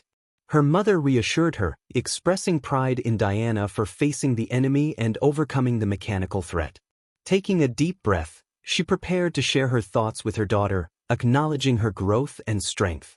This day, Diana had shown the wisdom of Athena and the true spirit of an Amazon. She had more than proven that she was worthy of the title Wonder Woman. Hippolyta placed a proud hand on her daughter's shoulder and smiled warmly, a genuine expression that Diana could hardly remember seeing. Turning to Izuku, who had returned to his normal demeanor, Hippolyta approached him with a serious expression. Izuku felt a wave of nervousness wash over him as he braced for what was to come. Hippolyta addressed him, acknowledging his bravery. She expressed her trust in his judgment and asked him to look after her daughter, her calm smile reassuring him. Izuku responded with a slight blush beneath his mask, affirming his commitment. With a commanding voice, Hippolyta called her warriors to return home. Before joining them, she pulled Diana aside for a private conversation. She gently reminded her daughter that while her understanding of men might be limited, it was clear she had feelings for the young champion. Diana felt her cheeks heat up in embarrassment at her mother's words. Hippolyta suggested that Izuku could be a good match for her, playfully winking before departing for the longboats. Shortly after, the police arrived to take Lena home, likely to face severe consequences for her actions. Lex Luthor decided to donate funds to repair the damage Lena had caused, including to Sweet Justice. However, the arrival of the police also brought crowds of civilians eager to see the new heroes who had saved their city.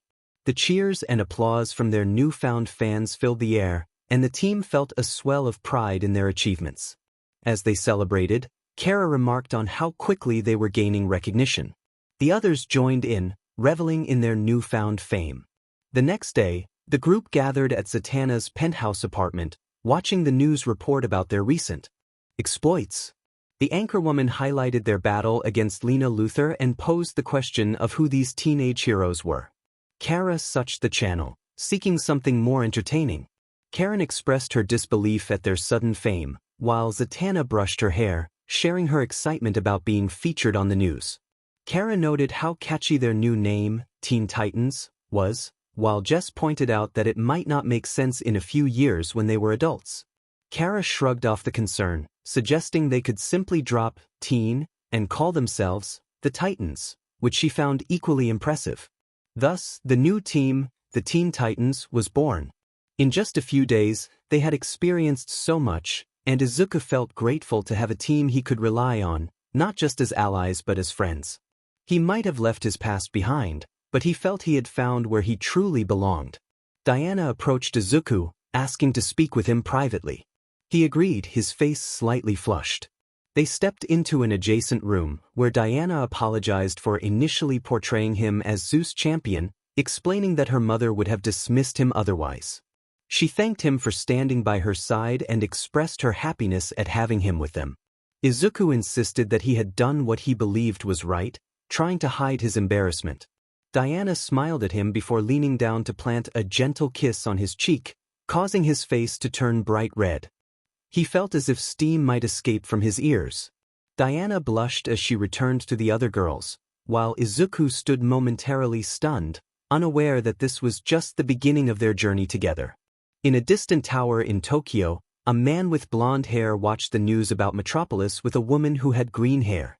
She noted that he had gone to Metropolis City, while the man expressed disdain for the filthy bottles. The woman reminded him to keep their voices down, not wanting to jeopardize their jobs. She suggested that the bottles might be useful in the future, and they decided to leave him alone for now. In a dark bar, another figure observed the news and pondered whether they should pursue him. The MSTR of the place decided against it for the moment, focusing instead on defeating the #1 hero. He plotted to use the young champion when the time was right to activate a powerful device and take control of the world, his laughter echoing ominously. As Izuku and Diana stepped into Metropolis City, they embarked on a new adventure filled with friendships, challenges, and the promise of new worlds. Izuku was leaving his past behind, while Diana was stepping away from her home. Meanwhile, 𝗂𝐻 struggled with her strength, feeling trapped by her own limitations. Zatanna was confined by her fear of losing control over her magic. Karen faced bullying in her workshop, while Star longed for true love from atop a building. Barbara felt lonely in her mansion, and Tatsu was consumed by a longing for vengeance in her dojo. Jess and Pam sought help for the animals and plants in the streets, but found no one willing to assist them.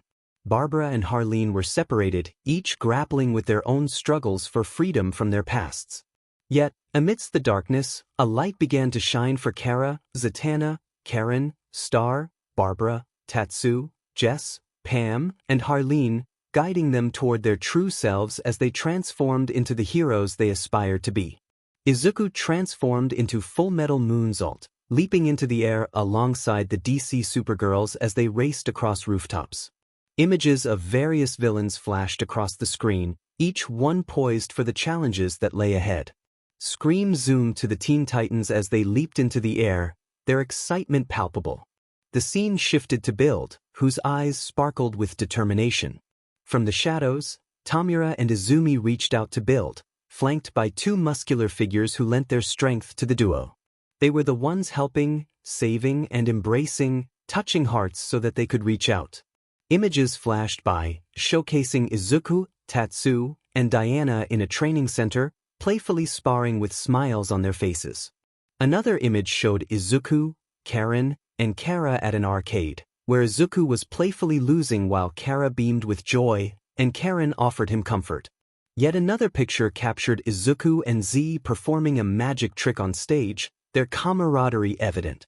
There was also a moment of sweetness with Izuku and Barbie at Sweet Justice, where Barbie giggled at the sight of Izuku experiencing a brain freeze. In another image, Izuku and Star explored an aquarium, Izuku smiling at Star while she admired the shimmering fish. A serene moment was captured with Izuku in the middle, Jess and Pam resting their heads on his shoulders as they napped under a tree surrounded by flowers. The fun continued with Izuku, Barbara, and Harleen at a comic store, enjoying their time together. The message was clear: be the one, be the knights. Izuku transformed into various news builds, each accompanied by the girls' faces beside him. The energy was infectious, echoing through the air. Eventually, Diana took Izuku's hand from the shadows and led him to the LeBlanc Café in Metropolis, where he met his mentor, friends, and loved ones. Izuku Midoirya, previously known as Izuku Yagi, was now 18 years old, standing at 6 feet tall. With a birthday on July, he had no quirks but was known as Kamen Rider Build. His hero name was Build, and he had a fondness for curry, analyzing heroes, magic, music, new friends, inventions, coffee, and the LeBlanc shop, while he disliked villains, old foes, and bullies. His personality shone through as brave, strong, kind, and intelligent. The scene shifted to the Teen Titans, who had only been together for a few days. They returned to their daily routines, balancing crime fighting with their personal lives. After a late-night patrol, 𝗂𝐻 crashed into her bed, sleeping soundly until a knock at the door stirred her awake. Mrs. Danvers called out, announcing that one of 𝗂𝐻's friends had arrived. 𝗂𝐻, with messy hair, groggily made her way to the door, wondering who could be visiting so early. The door swung open, revealing 𝗧, who entered with 2 rabbits in a cage. 𝗧 greeted 𝗂𝐻 with enthusiasm, introducing the rabbits as Blackberry Hazel Bun III and Dandelion Pipkin 𝗬𝗓. 𝗂𝐻, confused, asked why the rabbits were in her room. 𝗧 explained that she needed 𝗂𝐻 to look after them while she performed her first solo magic act. 𝗓𝗏 suggested that 𝗧 could take the rabbits with her, but 𝗧 insisted they needed to stay behind for the performance. As 𝗧 began cleaning 𝗓𝗏's messy room with magic, 𝗓𝗏 pointed out where to put the rabbits. 𝗧 reminded her of the rules, emphasizing the importance of not letting the rabbits interact with each other. 𝗓𝗏, rolling her eyes, assured 𝗧 she understood. After 𝗧 left, 𝗓𝗏 looked at the two adorable rabbits, her heart melting. She exclaimed how cute they were, naming one Merlin and the other Harry Houdini. As she opened Merlin's cage, she snuggled the rabbit, overwhelmed with joy. Just then, Izuku appeared behind her, dressed casually in a t-shirt and sweatpants. He paused, taking in the scene of 𝗓𝗏 and the rabbits. 𝗓𝗏, realizing he had seen her, quickly insisted that he hadn't witnessed anything unusual. Izuku, slightly confused, replied that he didn't quite understand what she meant. He felt a nervous tension, fully aware that his life was in danger. 𝗓𝗏 acknowledged him with a playful tone, preparing to cuddle with the bunny. She paused, curious about his presence. Izuku explained that Zatanna had asked him to watch the bunny with her while she was away for a magic show, showing 𝗓𝗏 a text message about it. 𝗓𝗏 questioned why Zatanna needed her there, and Izuku replied that he could watch the bunny, but not in his apartment filled with dangerous chemicals. 𝗓𝗏 agreed, noting it would be a disaster for the cute little bunny. She carefully placed Merlin back in his cage and took out Harry Houdini. Izuku expressed concern about her handling the bunnies, kneeling beside her. 𝗓𝗏 narrowed her eyes playfully, nuzzling the bunny against her cheek. He nervously pointed out that Zatanna had magical powers, and what if her pets were magical too? He referenced the movie Gremlins, which made 𝗓𝗏 laugh heartily, almost losing her balance. She playfully challenged Izuku, asking if he seriously compared the fluffy bunnies to movie monsters, shoving Harry Houdini in his face. After putting the bunny back, she noticed both bunnies reaching for each other with adorable expressions, which tugged at her heartstrings. She wanted to let them play together, but Izuku reminded her of the rules that required them to stay separated.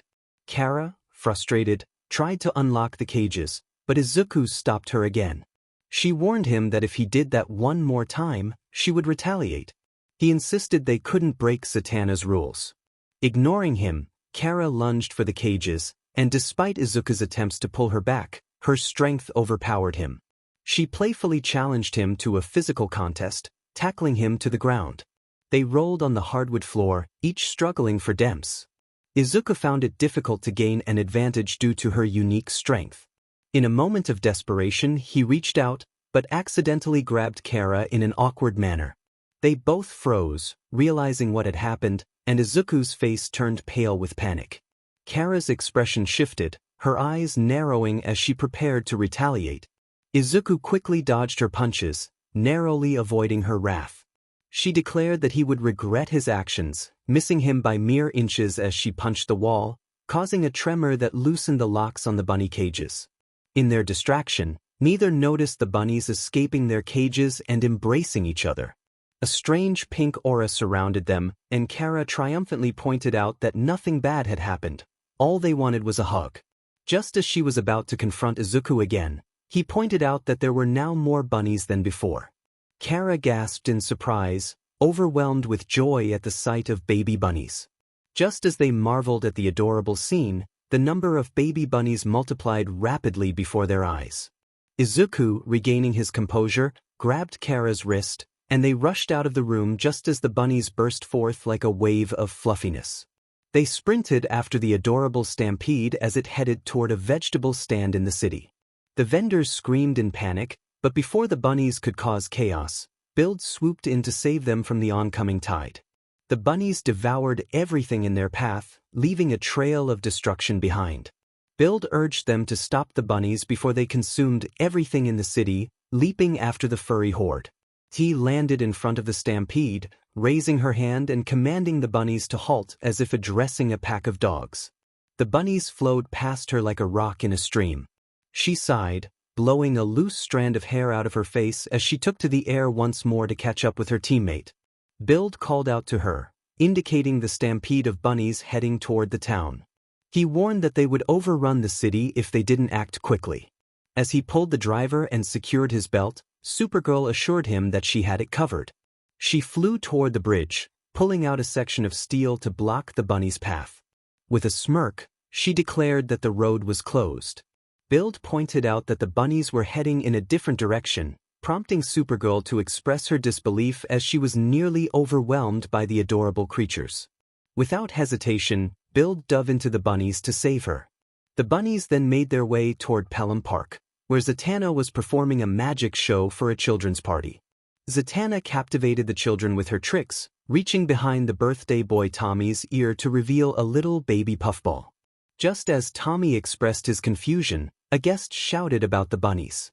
As the wave of cuteness descended upon the park, 𝗵𝘃, Supergirl, and 𝗧𝗵𝗲 stood above the rising tide of bunnies. 𝗧𝗵𝗲 glared at 𝗵𝘃 and Supergirl, who were exchanging nervous smiles, with 𝗵𝘃 carrying Supergirl in a bridal style. The silence was broken when Supergirl nervously asked how things were going.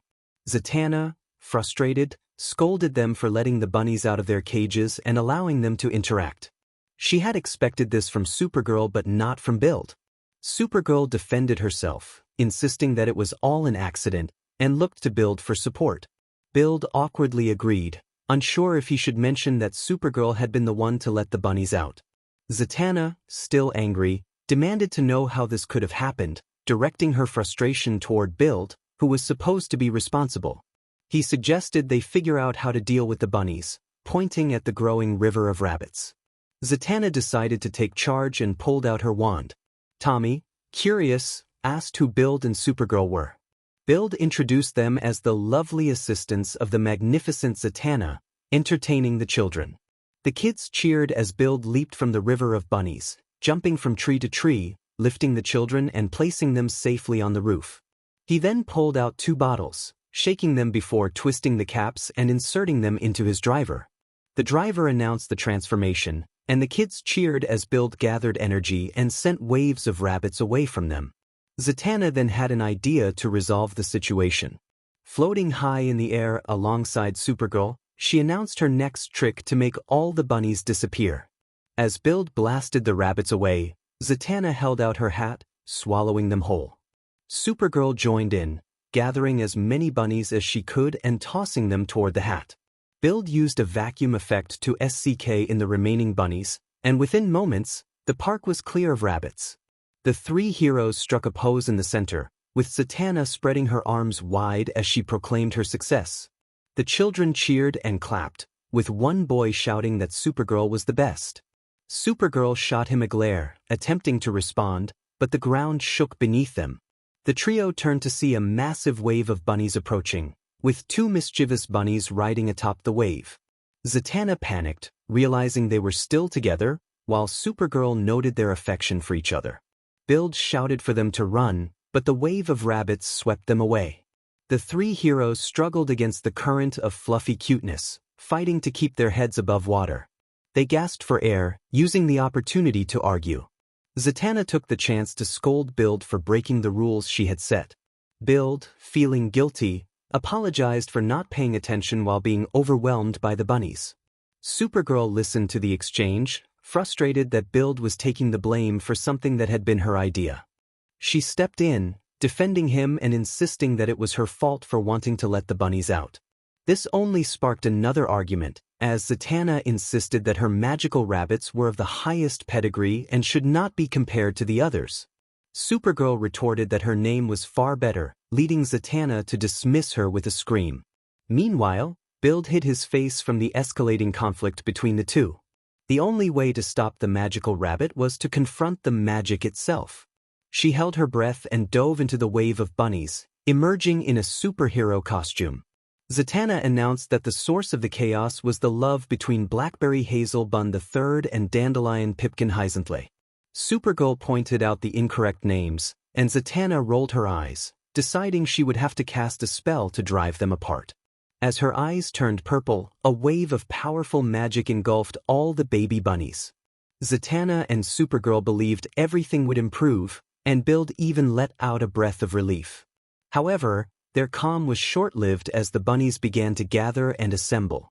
Their eyes glowed bright red as they formed a large, monstrous bunny creature that roared at the heroes, causing them to step back. Zatanna felt a chill of fear creep in at the sight of the monster. Supergirl, undeterred, declared that while she couldn't handle 1,000,000 tiny bunnies, a single giant one would be no problem, and blasted off toward the massive creature. Bill tried to stop her, but she was already flying toward the giant bunnies. He sighed, thinking she had more courage than sense, and jumped after her. He hoped to save her from danger, even if it meant risking his own safety. As Supergirl attempted to punch through the bunny monster, it cleverly evaded her strikes, creating openings to avoid her attacks. Frustrated, she shouted in exasperation, questioning why it wouldn't let her hit it. The beast opened up once more, allowing Supergirl to pass before it attempted to crush her with its massive hands. Just in time, Bill caught her in a protective embrace, saving her from being caught. As she looked up at him, Bill's red wings were revealed, and for a moment, time seemed to slow. She saw him as a brave angel willing to help, even after their earlier confrontation.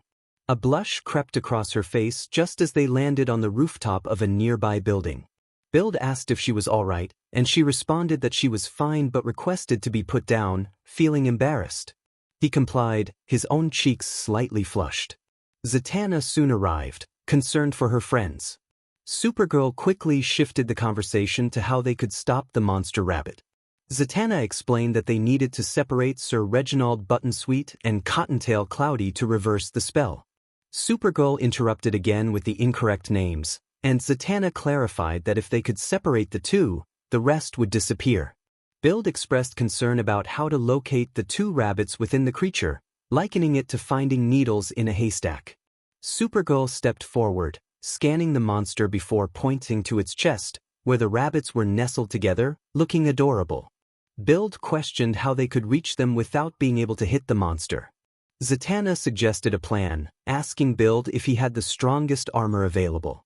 He confirmed he did and prepared to transform.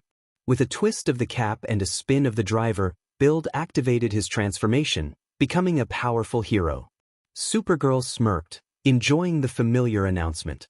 Zatanna then cast a spell, surrounding Bill in a purple aura, transforming his costume into that of a giant carrot. The bunny monster eyed him hungrily, and Bill expressed his reluctance about the plan just as the creature lunged toward him. Supergirl screamed in alarm as the bunny roared, but suddenly, it clutched its chest as if in distress. A voice shouted the command for a finishing move, and Bill burst forth from the monster's chest, sparkling with diamond-like energy. The girls sighed in relief as he landed safely on the roof of an adjacent building. Zatanna urged him to pull the rabbits apart, and without hesitation, Bill grasped the two rabbits, separating them just as the monster prepared to strike again. This action caused the creature to explode into glittering dust.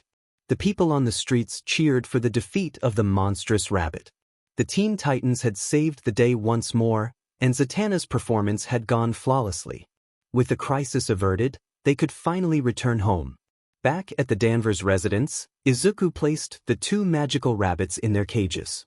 Exhausted, he sat down on Kara's bed, and she joined him with a bundle of bandages. She instructed him to hold out his arm, revealing the tiny bite marks he had received from the bunnies. She reminded him that they needed to wrap those bites to avoid any issues. Izuku appreciated her concern, admitting that he had always been shy around girls and this situation was new for him. "And I'm sorry for what happened," Kara said as she continued to wrap his arms with bandages. Kara expressed surprise, noting that he was shy around girls, reminding him that he was the only guy on the team. She laughed while taking care of his injuries. Z chimed in, teasing them about sounding like a couple trying to make amends, causing both teenage heroes to blush. Zatanna chuckled at their reaction and waved off the joke, allowing them to breathe a sigh of relief. She mentioned that the kids loved Izuku today and hinted that he might become her new assistant before quickly leaving the room.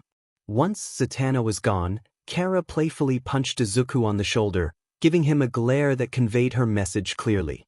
Izuku acknowledged her gesture, rubbing the spot where she hit him. Then, unexpectedly, Kara gave him a quick peck on the cheek, making him blush and feel a warm tingle where her lips had touched his skin. She smiled, saying that was for saving the day, hero, her blush deepening slightly.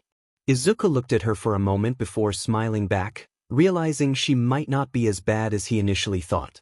However, 𝗂𝐻 playfully threatened him, warning that if he told anyone she would snap his neck.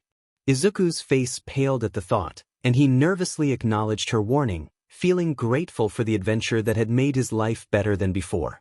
High above the Earth's atmosphere, 𝗓𝗏𝗏 and 𝗧𝗂𝗃 crews were training on a small asteroid. 𝗧𝗂𝗃 remained on the defensive, creating a shield to block 𝐻𝐻's baseball bat. They both took a stance, ready for the next move.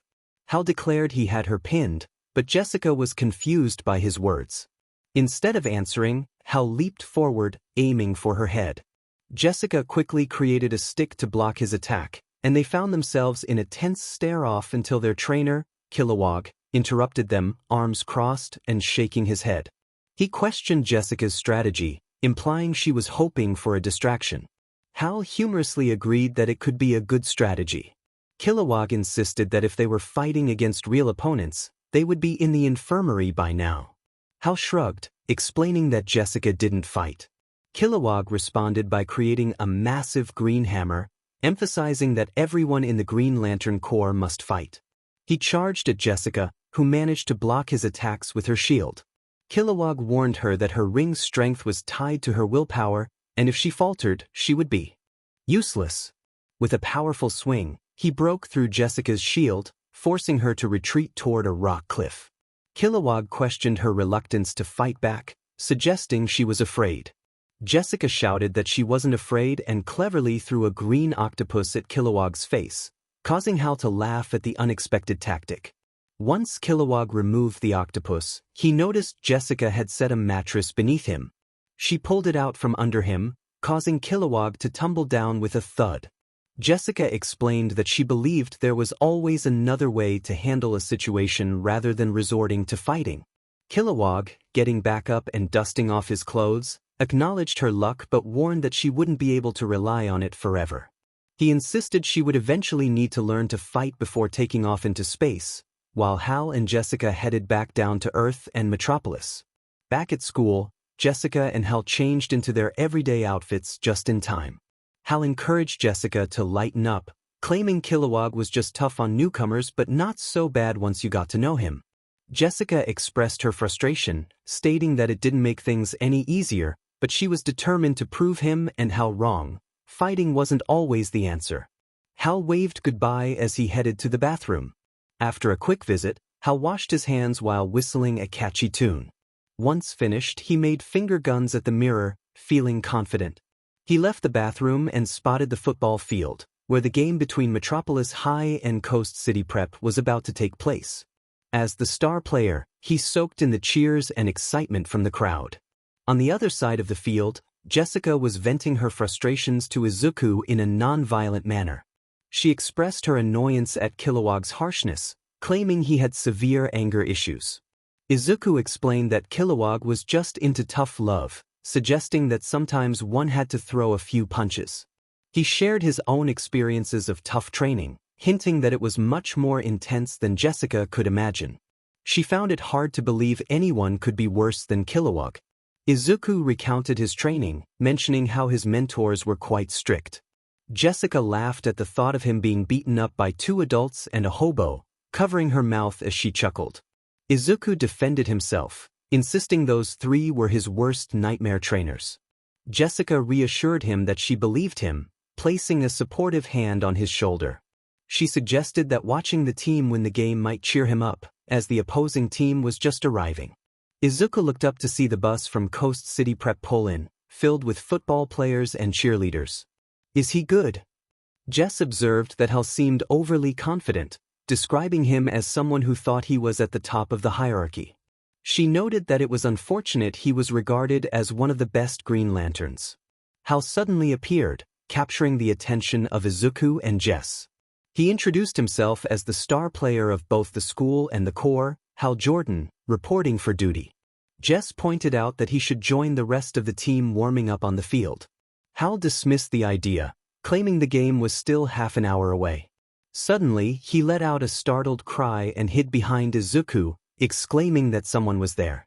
𝗧 and Izuku turned to see the visiting team, and Izuku, puzzled, asked if 𝗓𝗏 was afraid of them. 𝗓𝗏 confirmed his fear, stating that he was being hunted by his greatest enemies.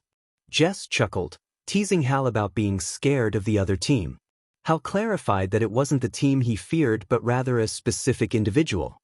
Jess inquired about who it was, noticing only one girl stepping off the bus. Hal revealed that it was Carol Ferris, his ex-girlfriend, and he urged Izuku to help him hide. Izuku, slightly annoyed, questioned why Hal was so frightened of someone who seemed normal. Hal insisted that they didn't know her like he did and finally asked Izuku who he was. Izuku introduced himself, and Jess added that he was not a human shield. Jess reminded Hal of the advice he had given her about facing problems, but Hal countered that he meant challenges like supervillains, not ex-girlfriends. Izuku found it hard to believe that someone who had faced intergalactic threats could be intimidated by a breakup. Just then, the girl's demeanor changed, and she glared at the three heroes. She stepped away from her cheerleading squad and behind the bleachers. Jess urged Hal to apologize to Carol, suggesting that if the breakup was difficult, he should make amends. Suddenly, a bright pink light illuminated the field, and they turned to see the girl transformed into a vision of elegance, wearing a pink dress and a tiara, with a violet ring on her hand. She declared that Hal was now hers and prepared to unleash a heart-shaped energy blast. Izuku quickly moved Jess and Hal out of the way as chaos erupted on the field. 𝗧𝗵𝗲 engulfed herself in a flaming heart of concentrated energy, prompting everyone to flee. Izuku managed to get Hal and Jess to safety, eager for answers. He pressed Hal for an explanation, while Jess demanded to know why 𝗧𝗵𝗲 was targeting him. Hal explained that she was a 𝗧𝗵𝗲, a member of a group powered by love, contrasting with their own willpower. As 𝗧𝗵𝗲 fired another blast, the three heroes scrambled for cover. Jess expressed her frustration at Hal for dating someone like her and insisted they needed to stop her. Izuku, ready to assist, pulled out his hero suit from his backpack. Hal declared he would show them how it was done, and together with Jess, they recited the Green Lantern Oath, though Hal remained in his regular clothes. 𝗵𝘃𝗲, another ally, raised an eyebrow at Hal's rings, noticing something was off. Hal blushed, realizing he had been caught. 𝗵𝘃𝗲 asked Hal about 𝗧𝗵𝗲, and Hal explained that her powers were derived from love, which he hadn't realized when they dated. 𝗧𝗵𝗲's voice echoed, declaring that Hal would be hers, filled with determination. Izuku, curious, asked if she had always been this clingy, and Hal confirmed that this was precisely why he broke up with her. He regretted how he ended things, admitting he had sent a text with a smiley face emoji. Izuku was incredulous, questioning Hal's choice of communication. Hal defended himself, insisting he wasn't trying to be malicious. As Izuku prepared to rejoin the battle, he noticed the football field had turned into a chaotic scene, resembling a war zone. Craters dotted the ground, and the bleachers were in ruins. Jessica, looking battered, was pinned down by 𝗧𝗵𝗲, who had conjured a massive flaming heart above her. 𝗧𝗵𝗲 declared that she wouldn't let anyone take Hal from her. Jessica, waving her hands to stall 𝗧𝗵𝗲, humorously insisted that she would never date Hal, emphasizing his less-than-stellar qualities. This moment of levity caused 𝗧𝗵𝗲 to pause, contemplating Jessica's words, which was more than enough for Izuku to start thinking of a plan. Jess began to list off her thoughts on Hal, noting that he used far too much hair product, his breath often left something to be desired, and his ego was inflated beyond measure. She added, in a light-hearted manner, that he took longer to shop than the entire female student body combined. Hal, feeling the sting of her comments, snapped back, reminding them of his presence. 𝗵𝘃𝗲 observed the villainess contemplating these facts, and got an idea. He agreed with Jess, expressing that he felt dumber just having met Hal. Hal protested, still feeling the need to defend himself. 𝗔𝐬 interjected, suggesting that Carol could do much better than Hal, but first, she needed to learn to love herself. As Carol floated down to the ground with tears in her eyes, 𝗵𝘃𝗲 rushed to Jessica's side, helping her up. She was in rough shape, but her strong will was evident. 𝗵𝘃𝗲 reassured 𝗧𝗵𝗲 that she didn't need to pine over Hal, pointing out his messy appearance. Hal, still feeling annoyed, suggested that Jess could just send Carol flying. 𝗧𝗵𝗲 acknowledged their points, realizing that she didn't need to be in love with Hal to be happy, she could love herself instead. With a bright smile, she declared that one day she would make Hal the man she deserved before blasting off into the sky. Jess felt a pang of concern, thinking she might have taught Carol too well. Hal expressed his frustration about the now more powerful star Sapphire, wishing Jess had just hit her once. Build, feeling a bit embarrassed for not being more helpful, reassured Jess that she had done the right thing. Jess smiled as Izuku comforted her, feeling a blush rise as she leaned against him and noticed his well-defined muscles. She was surprised by how strong he was for someone who appeared so scrawny. In a moment of distraction, she slipped into her native tongue, complimenting his muscles before quickly brushing it off. After the attack from the pink supervillain, the football game was postponed indefinitely until the field could be repaired. A couple of hours later, Izuku, Jess, and the other Titans received a text from Barbara, urging them to meet at the pier for some huge news. The team gathered at the pier, where Barbara was bouncing with excitement. Diana asked what the big news was, and Barbara dramatically revealed that Sweet Justice had been rebuilt. Kara eagerly expressed her longing for some sugar, while Diana proclaimed that they would celebrate their next victory there. However, Barbara insisted that wasn't the only thing she wanted to show them and led the group to an abandoned building. The girls stared at the structure while Izuku looked at Barbara in surprise. Barbara announced that the place would be Izuku's shop and pulled him inside, with the girls following closely behind. Inside, they took their seats at a booth in the back. Barbara fiddled with the straw dispenser, and after a moment, the booth flipped into the wall, revealing a new booth from the floor. The group slid down what felt like a slide before landing on something soft yet firm in a large pile. A light turned on, revealing they were lying on a mattress in an underground area. Barbara joyfully introduced their new secret lair, and as more lights illuminated the space, they saw individual areas for each hero. Izuku was shocked by the discovery, while Kara asked how Barbara had found such a base. Barbara casually mentioned that she had been browsing online and stumbled upon it. Diana proclaimed that this would be their base from which they would defend the city, filling everyone with pride.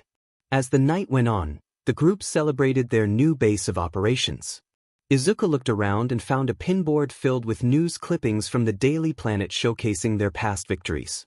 What truly made him smile was a photo of the group from the night they first became friends and teammates. At the American football field in front of the school, Karen was walking toward the school while typing a message to Izuku and Batgirl. She expressed her excitement about a big surprise for the Titans after school. Karen hoped they would like it, and Izuku assured her they would, as it was her very first successful invention. Just then she was hit by a ball, and two familiar figures appeared before her, Doris Zull and Leslie Willis, both smirking. Doris greeted her playfully, and Karen nervously laughed, trying to brush off the encounter. Doris, crossing her arms, teased Karen about her chemistry class, suggesting they SERT her. In the girls' gym locker room, Doris and Leslie grabbed Karen by both arms, dragging her toward one of the lockers. Karen protested, feeling uneasy, but Doris dismissed her concerns, narrowing her eyes and playfully threatening her. Leslie chimed in, reminding Karen of Doris's tendency to squash bugs, which only added to the tension. Doris grinned as she held Karen's wrists, playfully making her hit herself in the face. Karen, feeling overwhelmed, tried to laugh it off, while Leslie suggested that perhaps Karen needed some time to herself. Doris released Karen and approached the locker room, opening the door. She encouraged Karen to think about how comedy works as she attempted to push her inside. However, Karen stopped her, asserting that she could manage on her own. She entered the locker room, and Doris closed the door with a loud bang, laughing as she did so. Inside, Karen sighed, feeling the weight of the moment. Later that evening at the LeBlanc Cafe, Izuku, Zatanna, and Barbara arrived early to prepare the space, decorating and organizing everything they needed. Barbara requested more nails, tape, copper wire, and some snacks while she worked on the electrical systems. Izuku, having finished his tasks with the shelves, asked Zatanna for assistance. She happily used her magic to unpack the coffee items that Izuku had ordered online. Izuku watched Zatanna work, impressed by how effortlessly she handled it. He complimented her magic, and she playfully reminded him of a promise he had made her, causing him to blush and laugh nervously. He then turned to Barbara, inquiring about Karen's absence and hoping to ease his discomfort. Suddenly, the door opened, and Karen entered, looking visibly downcast. Izuku expressed his concern, asking what was wrong. Karen, setting down her bag and tools, replied that she didn't want to talk about it. Barbara and 𝗧𝗏 exchanged glances, piecing together the situation. 𝗧𝗏 guessed it was about the bullies, prompting Karen to huff in frustration. Barbara speculated that it was Doris, and Karen confirmed it, revealing that it was the 5th incident that week due to her height. She declared that soon enough, Doris would regret her actions. Izuku, confused, asked who Doris was. 𝗧𝗏 explained that she was a girl from Class C, known for bullying others, especially since she was favored by the coach for her athletic abilities. Karen vented her frustrations about Doris, feeling tormented by her taunts. Izuku empathized with Karen, recalling his own experiences with bullying due to his lack of a quirk. He began brainstorming ways to confront the bullies. 𝗧𝗏 suggested that Karen speak to the principal, but Karen felt it would be futile since Doris's parents were prominent scientists. She believed she needed to level the playing field to confront Doris. Izuku cautioned her against facing Doris with her battle armor, advising her to rise above the situation instead of stooping to Doris's level. Karen sighed, recognizing the wisdom in Izuku's words, and decided it was time to test the improvements on her armor. The next day at Doris's house, she was in the garage lifting weights while chatting with Leslie on her laptop. Leslie suggested that Doris needed new material for her routines, but Doris dismissed her comments. As she continued her workout, she felt a sudden pain in her arm when a weight slipped. Leslie laughed, teasing her about the mishap, but Doris was not amused. Frustrated, she closed her laptop and noticed her parents preparing to leave for a science conference.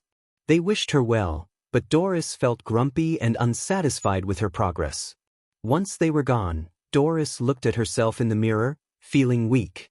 Determined, she resolved to pump herself up and headed to her parents' lab. Inside, she navigated through the scientific equipment and spotted a serum labeled growth chart. Doris grabbed a bottle and a serum gun, injecting it into her arm. She felt a surge of power as the serum coursed through her, glowing orange and enhancing her strength.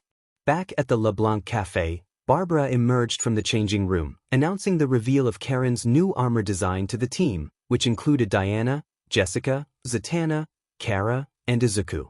As Karen showcased her upgraded look, the team applauded and praised her. 𝗧𝗏 admired the color and style, while Diana acknowledged the armor's warrior spirit. Jessica complimented Karen's appearance, and Kara expressed her excitement about the suit's capabilities. Karen explained that she and Barbara had added solar-powered modules to the suit, which lit up with a 𝗵𝗄𝗏, enhancing its functionality. The team celebrated her transformation, excited about the new possibilities ahead. There was no longer a doe's tone when they buzzed, Barbara explained as she showcased her wings.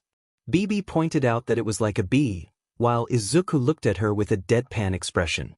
𝗵𝗃 then pressed her gauntlets, which transformed into a beetle sting, claiming it could knock out large enemies for 5 hours.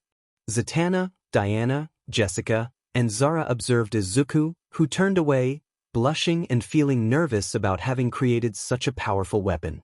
Barbara chimed in, comparing it to a cute little bee, which only prompted a sigh from 𝗵𝗃 as she continued. 𝗵𝗃 announced her biggest upgrade yet, creating a dramatic effect. She took a deep breath and pressed the other side of her gauntlets, causing everyone to watch with interest. A soft golden glow enveloped her as she began to grow a few inches, then a couple of feet, before suddenly shrinking back down to the size of an insect, just as she had originally. Diana, Jessica, 𝗧𝗏, and Kara clapped nervously. 𝗧𝗏 attempted to cheer her on, while Kara supported her by commenting on the unusual shrinking. 𝗵𝗃 expressed her frustration, insisting that she was supposed to grow, not shrink. 𝗧𝗏 reassured her that she looked cute small, as Karen landed on her finger. 𝗵𝗃 lamented that being small was useless for standing up to villains, jumping off and reverting to her normal size with a defeated sigh. Barbara comforted her, suggesting it might just be a crossed wire or a misconnection. Karen agreed, managing a small smile of hope, and turned to Izuku, asking if he could please add his bottle to her suit. Izuku sighed, reminding her that her suit wouldn't work well with his build bottle, a point he had made before when both Barbara and Karen had asked. Kara questioned how he could know it wouldn't work, jokingly suggesting it wouldn't turn her into a monster. Izuku revealed that it had happened before, shocking the group. He explained that before transferring, one of his bottles had been used by League villains who thought it would upgrade them, only for chaos to ensue. He showed them a video of a monster wreaking havoc in Matsufa, which had been caused by a mad scientist's power gone berserk. The monster was eventually confronted by heroes, including 𝗵𝗲𝗏 and 𝗵𝗲𝗏, who worked together to defeat it. Izuku lay back on the sofa, expressing his disdain for mad scientists. Diana asked if that was what happened when others used his bottles, to which Izuku nodded. He explained that without proper equipment or if the person already had quirks or powers, it would only turn them into a berserk monster. He apologized to Karen, explaining that he couldn't give her the bottle. Karen shook her head, understanding his reasons, and placed a hand on his shoulder. Izuku thanked her, feeling a blush rise as a warm atmosphere filled the room, causing some of the other girls to feel a twinge of jealousy. Jessica cleared her throat, redirecting the conversation. She reminded Izuku that he had mentioned needing DNA to create a bottle, asking if their powers could also enhance him. Izuku began to respond but was interrupted when he noticed Barbara holding a knife, ready to draw BLD. He quickly snatched the sword away, insisting he only needed a simple strand of hair. Barbara responded with surprise, and the girls quickly pulled out strands of their hair to give to Izuku without hesitation. He was taken aback by their trust, reflecting on his past. Growing up, he had always wanted to be a hero like his father, All Might, but felt neglected and overshadowed by his sibling. After being banished from home, he wandered the city until 𝗵𝗏𝗏 and Ryukyu found him and brought him to 𝗬𝗏𝗏, where he was welcomed by teachers and mentors. His life improved, and he began creating devices again, but faced criticism from civilians and some heroes who deemed his inventions dangerous. Determined to become a hero where he wouldn't be judged, he decided to leave. Now, he was receiving DNA from the girls without hesitation, something he had never experienced before. Diana called out to him, snapping him back to reality as she and the others looked at him with concern. She asked if he was okay, noticing the tears on his cheeks. Izuku wiped them away, smiling and assuring them it was just a happy cry. The girls sensed that he wasn't entirely okay but chose not to press him further, having just gotten to know him. Izuku shifted the topic, suggesting that since he and Karen needed more electric supplies from the shopping mall, they should decide who would join them. Barbara eagerly raised her hand, followed by Diana. The others looked at Zatanna, who reluctantly mentioned she had a show to do downtown with her father. Jess chimed in, protesting the use of animals in the show, and Zatanna suggested they could share a cab. Izuku then turned to Kara, asking if she wanted to come along. After a moment of thought, she shrugged, agreeing that she had nothing better to do. "Sure, I'll come," she said as she got up off the couch, and the group left the house. At the mall, the four heroes arrived at the mall without any issues. Metropolis City was known for its troubles, but nothing had happened. In the elevator, Diana was unsure how it worked, so she asked Izuku to show her. Izuku gladly demonstrated, but Diana grabbed his arm, keeping him close. Izuku felt a rush of warmth, not only from her sweet perfume but also from her gentle touch. Behind them, the three girls felt an unexpected twinge of jealousy at the sight before them. When they reached the top, Izuku took a step forward, guiding Diana off the elevator. Diana exclaimed in surprise, letting go of Izuku's arm. She muttered to herself about surviving a mechanical staircase, while the others exchanged glances. Suddenly, Barbara gasped, drawing everyone's attention. She excitedly announced that the new Gotham-style cowls were in at Emo Emporium and dashed off to the clothing outlet. Kara then declared her intention to grab a hot dog and fries, leaving the group to pursue their own interests.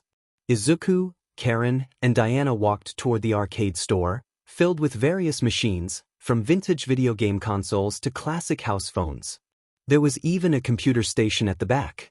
Izuku began to browse, hoping to find something that caught his eye while Karen made her purchase. he noticed that her struggle with being small weighed heavily on her. He understood how challenging it could be when surrounded by those who were much larger and possessed extraordinary powers. Izuku called out to Karin, who turned to him after completing her transaction. He reassured her that being small had its advantages, like being able to sneak into tight spaces or outsmart larger opponents. However, Karin interrupted him, expressing her frustration about being perceived as weak and the hurtful names she had endured. She looked down, sadness evident in her demeanor. Izuku shared his own experience, revealing that he had faced similar challenges. He recounted how, after the day of the quirk results, his family and friends had turned against him, leaving him feeling isolated. He explained that when he first arrived in Metropolis, he feared he would be treated poorly, but he was pleasantly surprised by the kindness he encountered. He had built his suit to protect the weak from bullies and villains, determined to prove that he could be a hero too. The memories weighed on his heart, but he felt a sense of relief in sharing his story. Before Karin could respond, a loud crash interrupted them. A large man was thrown through the glass window of a sports supply store, skidding across the tile and landing in the fountain at the mall's center. From the dust cloud, a massive figure emerged, an imposing woman with ginger hair, dressed in tattered clothing. The woman, 𝗔𝗂𝗁𝗃, shouted in anger, declaring that the puny man would face her wrath. As the man scrambled away in fear, Diana, hearing the commotion, emerged from a nearby shop in her costume, joining her teammates. Izuku quickly donned his mask and tore away his shirt to reveal his costume beneath, ready to face the threat. He summoned a drill crusher from his belt, preparing for battle. The two heavy hitters charged at 𝗔𝗂𝗁𝗃, with Izuku moving from the left and Diana attacking from the right. Izuku leaped, aiming for 𝗔𝗂𝗁𝗃's face, but she blocked his attack with her massive arm. Surprised by her strength, Izuku watched as Diana landed a punch, only for 𝗔𝗂𝗁𝗃 to retaliate, sending them both flying. They landed on their feet, quickly regaining their composure. Izuku suggested that they needed to fight strategically, pulling out 2 bottles labeled Rabbit and Tank. Diana agreed but then wondered where Bumblebee was. Izuku explained that she was working on her suit, and they could only hope for the best in the meantime. As Izuku prepared his transformation, he shook the bottles and twisted the caps, calling out the names of his forms. He spun the wheel on his driver, readying himself for the fight ahead. Just then, 𝗔𝗂𝗁𝗃 leaped at them, bringing her fist down with tremendous force. The heroes dodged to the sides, and Izuku launched himself off the wall, determined to outmaneuver her. WW seized the opportunity and skillfully wrapped her lasso around 𝗔𝗂𝗁𝗃's neck before darting underneath her. With a swift pull, she sent 𝗔𝗂𝗁𝗃 tumbling to the ground in a backward flip. The giant woman was not pleased and quickly rose with a fierce roar. 𝗔𝗂𝗁𝗃 charged at WW, who nimbly leaped out of the way. 𝗵𝗃 transformed into a gorilla and struck 𝗔𝗂𝗁𝗃 squarely in the face, causing her to momentarily close her eyes. Taking advantage of the moment, both 𝗵𝗃 and WW launched their attacks on the giant woman. 𝗵𝗃 delivered a powerful double kick to 𝗔𝗂𝗁𝗃's stomach, leaving a mark and pushing her back slightly. However, 𝗔𝗂𝗁𝗃 was far from finished. She swung her fists wildly, sending 𝗵𝗃 crashing to the ground. WW followed up with another punch to 𝗔𝗂𝗁𝗃's face, but 𝗔𝗂𝗁𝗃 retaliated by swatting at Diana with her right arm. 𝗔𝗂𝗁𝗃 proclaimed her 𝗵𝗃, declaring that no puny heroes could stop her.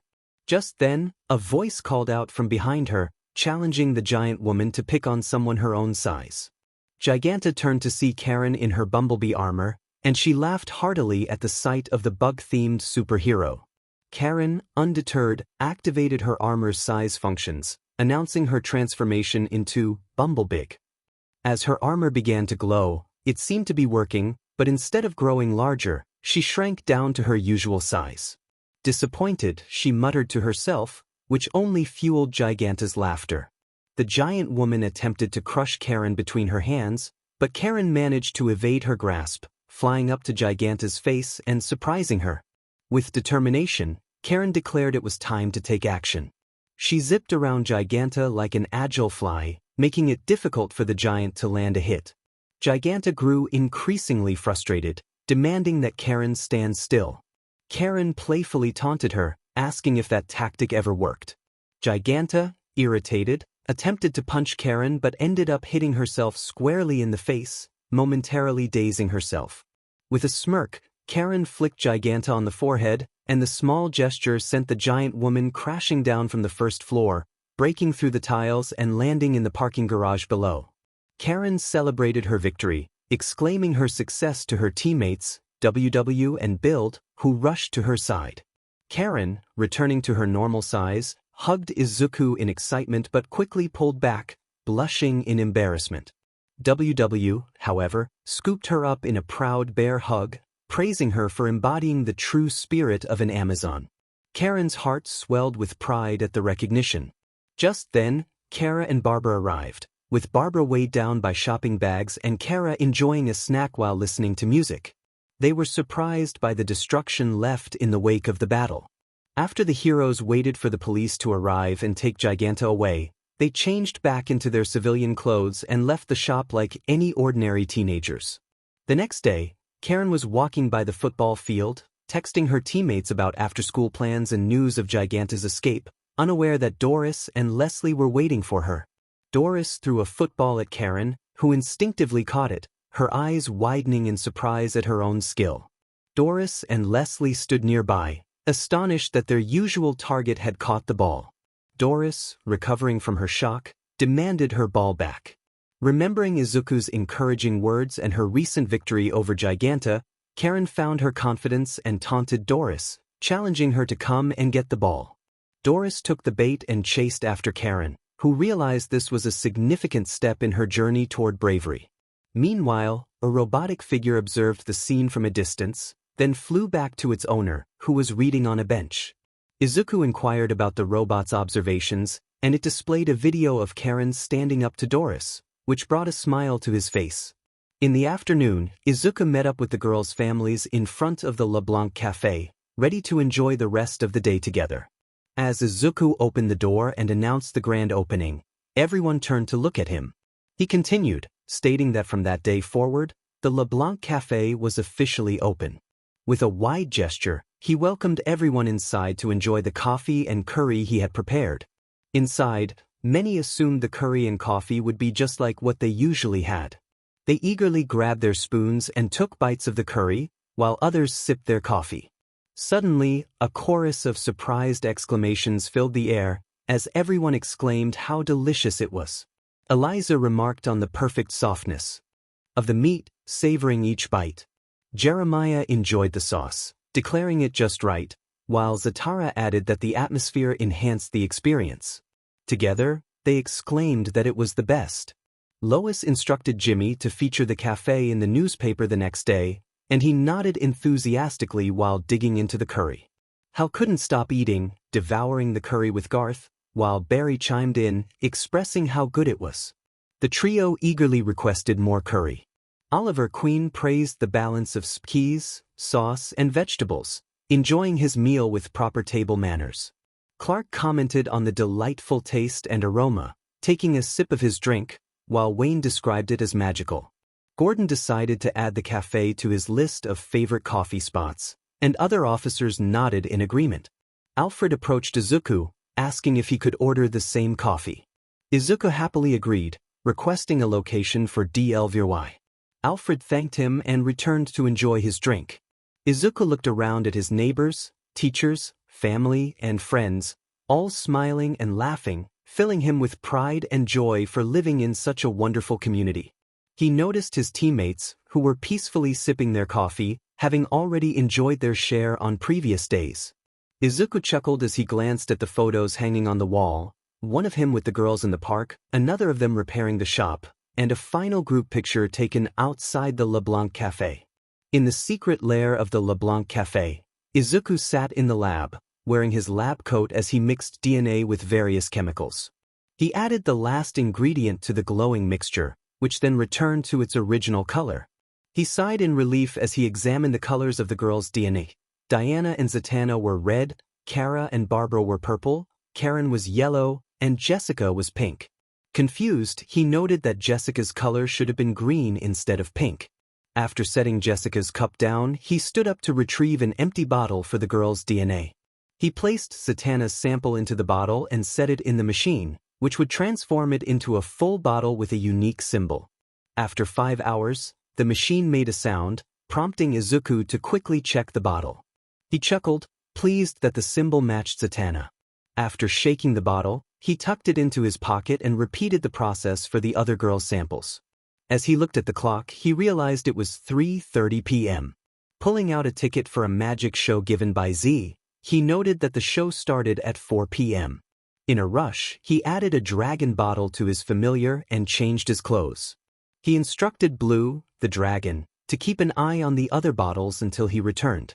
With a quick thank you, he dashed out of the lair.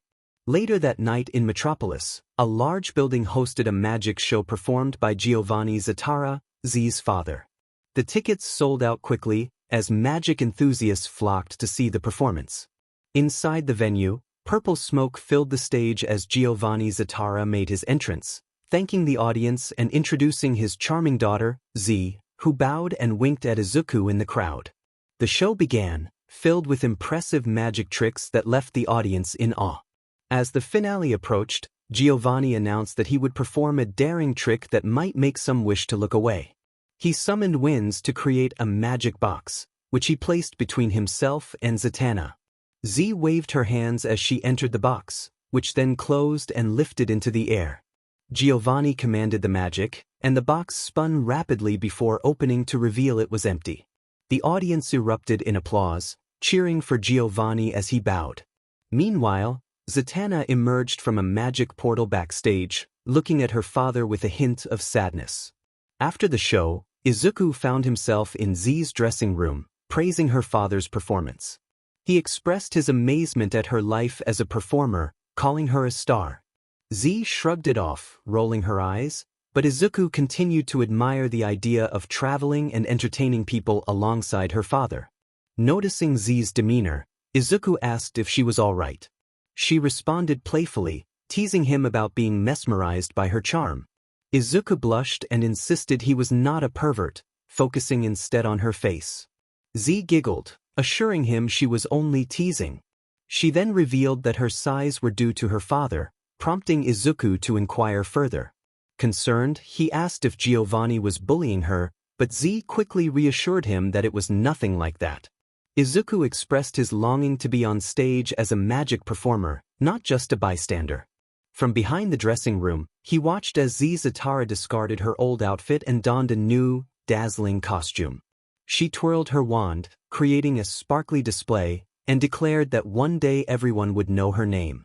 Izuku admired her costume, noting how well it fit her. He quickly looked away, trying to suppress a nosebleed from the excitement. 𝗧 smirked and continued, saying that this was where Izuku came in. Confused, Izuku blinked and asked what she meant. 𝗧 reminded him of a promise he made on the day of the bunny problems, playfully pulling him into the dressing room.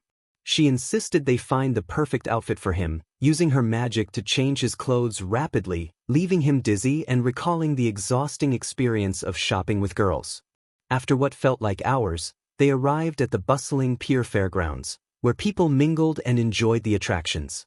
𝗧 was thrilled and asked Izuku if he was ready for the show. As he stepped out from the shadows, he questioned the necessity of the tail attached to his costume. 𝗧 insisted it was essential and playfully tapped it, causing him to shiver.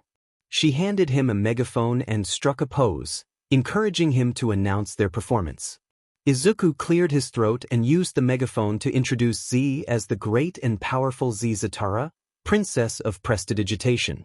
However, he noticed that the crowd was gathering on the other side, which displeased 𝗧. Determined to capture their attention, she dragged Izuku into the crowd, where they spotted a street magician known as the Ace of Spades showcasing his tricks. Izuku felt annoyed, recognizing the magician's routine. The ace spun a coin and asked a girl to choose heads or tails, cleverly hiding the real coin in his other hand. 𝗧 gasped, noting the SWH, while Izuku remained unimpressed, having seen similar tricks before. The ace revealed the girl's chosen coin, leaving the crowd in awe, but 𝗧 rolled her eyes at the simplicity of the trick. As the ace continued with his act, 𝗧 grew frustrated and decided to confront him. She declared that his performance was not true magic and criticized his flashy style. In response, the crowd began to cheer for the ace, further aggravating 𝗧𝗓. Undeterred, she showcased her own magic by transforming a man's flower shirt into a real flower and giving a bald man a full head of hair, but the crowd remained unimpressed. Feeling the pressure, 𝗧's frustration boiled over. She unleashed her magic, causing a shockwave that pushed Izuku back. He called out to her in concern as she cast a spell on the ace. The magician, oblivious to the brewing storm, continued his card trick, only to reveal a tattoo of a grandeur face instead of an ace of spades. The crowd's excitement turned to disappointment, and they began to disperse. With a satisfied smirk, 𝗧 asked Izuku if he wanted ice cream, and they walked away. Together. As they left, the ace felt a strange sensation under his shirt. To his surprise, a head with glowing green eyes popped out, teasing him before bursting free. Laughter erupted as grandeur emerged, causing chaos at the fairgrounds. Later, after the incident, Izuku and 𝗧 sat at a table, enjoying ice cream and reflecting on the day's events. Both were silent until Izuku mentioned the incident with the arm. 𝗧 acknowledged it as a complete disaster, misunderstanding his intent. Izuku tried to clarify, but 𝗧 continued, expressing her longing to show the world her true magical abilities. She looked at Izuku with a sad expression, saying she just wanted to connect with the audience. Izuku closed his eyes and softly encouraged her, reminding her that this was just the first day of the show and that he believed she would become one of the greatest magicians in the world.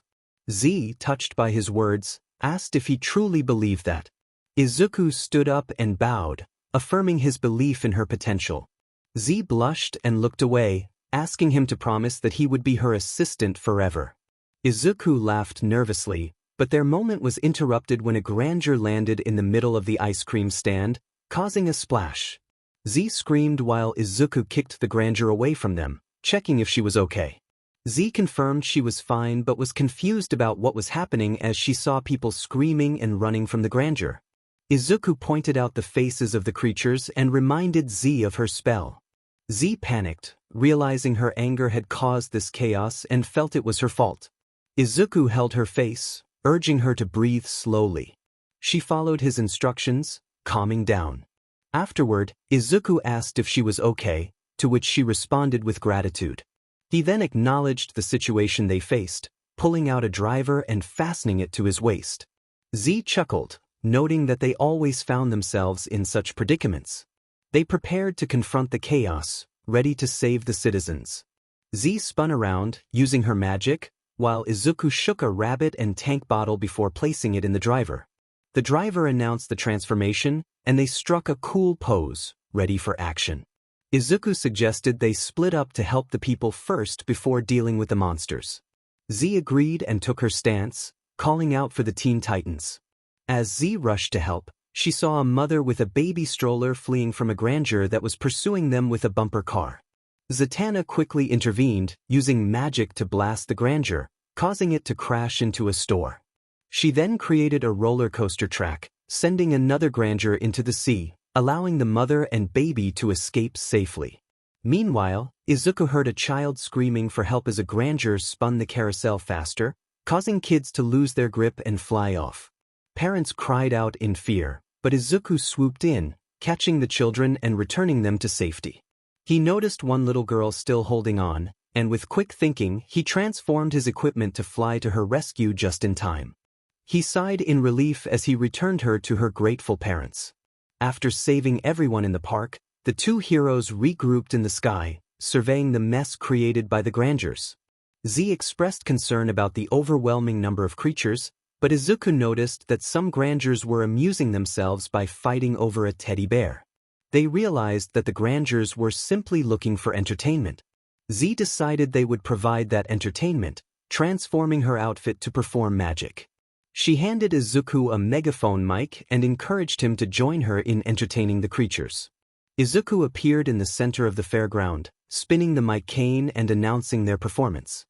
He introduced 𝗧 as the princess of prestidigitation, and she appeared in a cloud of purple smoke. 𝗧 began her act, throwing cards into the air and transforming them into a giant heart of spades for the grandeurs to see. She changed the colors of the cards and Izuku's outfit, delighting the creatures. For her next trick, Z lifted Izuku into the air with magic, creating a flame circle. Izuku took a leap through the circle, transforming into a bunny and jumping through the flames, earning applause from the grangers. For her final trick, Z placed the bunny Izuku into her hat and pulled out the human Izuku, leaving the grangers excited and amazed. She announced that her last trick would be daring and thrilling, capturing the attention of the audience. Z prepared to showcase her latest trick, creating a box that resembled her father's. With a flourish, she announced that it would make someone disappear. Izuku looked at her in surprise, having never seen anything like this before. Z whispered for him to trust her, and with a nervous nod, he stepped inside the box as she closed the door behind him. Z addressed the audience, her friends, and with a wave of her wand that glowed purple, she summoned a magical force. She commanded the box to make Izuku vanish. The box spun around before opening to reveal it was empty. The audience erupted in cheers and applause. Z then asked for volunteers from the crowd, and many hands shot up as people eagerly rushed into the box. Moments later, Izuku emerged from a magical portal, closing the box behind him. He gave a thumbs up to Z, who nodded in approval as she lifted the box into the air with her wand. Those saved by the two heroes emerged from their hiding spots, gazing up at the shimmering box. Z chanted her magic, her eyes glowing purple, and the box exploded into a shower of sparkling purple dust that rained down. She took a deep breath and struck a triumphant pose. Izuku praised her for the performance, and she smiled, but then a voice from the crowd called out, questioning the trick's authenticity. Feeling a surge of protectiveness for Z, Izuku reacted. He used his wizard bottle to create a magic circle near the heckler. With a determined fist, he punched the circle, and a large fist appeared, sending the man flying into a nearby toy store. Dazed, the man stumbled back out, declaring that the trick was real before fainting. The crowd cheered for Z and Izuku, who performed a few more magic tricks before bidding farewell and riding home on Izuku's bike. As they rode, Z asked about his wizard bottle, and Izuku explained as best he could. Upon arriving at Z's penthouse, they were about to part ways when Z had a playful idea. She reached for her top hat and invited Izuku to see one last special trick. He agreed, curious about what she would reveal. Z signaled for him to lean closer to the hat. Expecting a creature to jump out, Izuku was surprised when a warm sensation brushed against his cheek. He turned to find Z had kissed him on the cheek, a playful smile on her face. She explained that she thought he deserved it, and Izuku felt overwhelmed, nearly losing his composure, which made Z giggle. With a teasing smile, she remarked that she would have a lot of fun with him and wished him good night, walking away with a sway in her step that left Izuku blushing. He touched his cheek, still processing what had just happened, wondering how he had caught the attention of not just one, but 3 girls. At Barbara's house, she was busy arranging her room when Izuku called out to her, asking where to place a lamp. She directed him to a spot near the window. Jessica then asked where to hang a clock, and Barbara pointed to the left side of the door. Zatanna used her magic to make all of Barbara's Batman merchandise come to life, arranging it perfectly in the room. Barbara looked around, her eyes sparkling with joy, and exclaimed that she loved it even more than her old room. She felt a sense of positivity that made her think Metropolis might be better than Gotham. As she moved around excitedly, Jessica noticed a box and picked it up with her ring powers, revealing it to be Barbara's old Batman doll. Barbara's expression turned somber as she gazed at the doll. Jessica, noticing her change in mood, gently touched her shoulder and asked if something was wrong. Barbara reflected on her appealing summer day in Gotham City, recalling how, despite the crime and fear that filled the streets, she had always believed in the hero known as Batman. In a flashback, 4-year-old Barbara looked out her window at the bat signal shining in the sky. She spoke to her doll, declaring that they would show Batman what they could do that night. Determined, she donned her helmet and set out on her bike, ready to join the fight against crime. As she rode, she listened to the radio, where Commissioner Jim Gordon was calling for Batman's help. Barbara smiled, feeling empowered as she took shortcuts through the city, eager to make a difference. When she arrived at the scene, she gasped in shock to see that the thief had already been captured, hanging from a lamp. Barbara looked up at the tall building where she saw Batman striking a cool pose, embodying the essence of a hero. Her eyes sparkled with admiration as she jumped off her bike. She called out to Batman, who didn't notice her and swung away with his grappling hook. A shadow then landed in front of her, announcing loudly that he already had a teammate. It was Robin, the mischievous sidekick.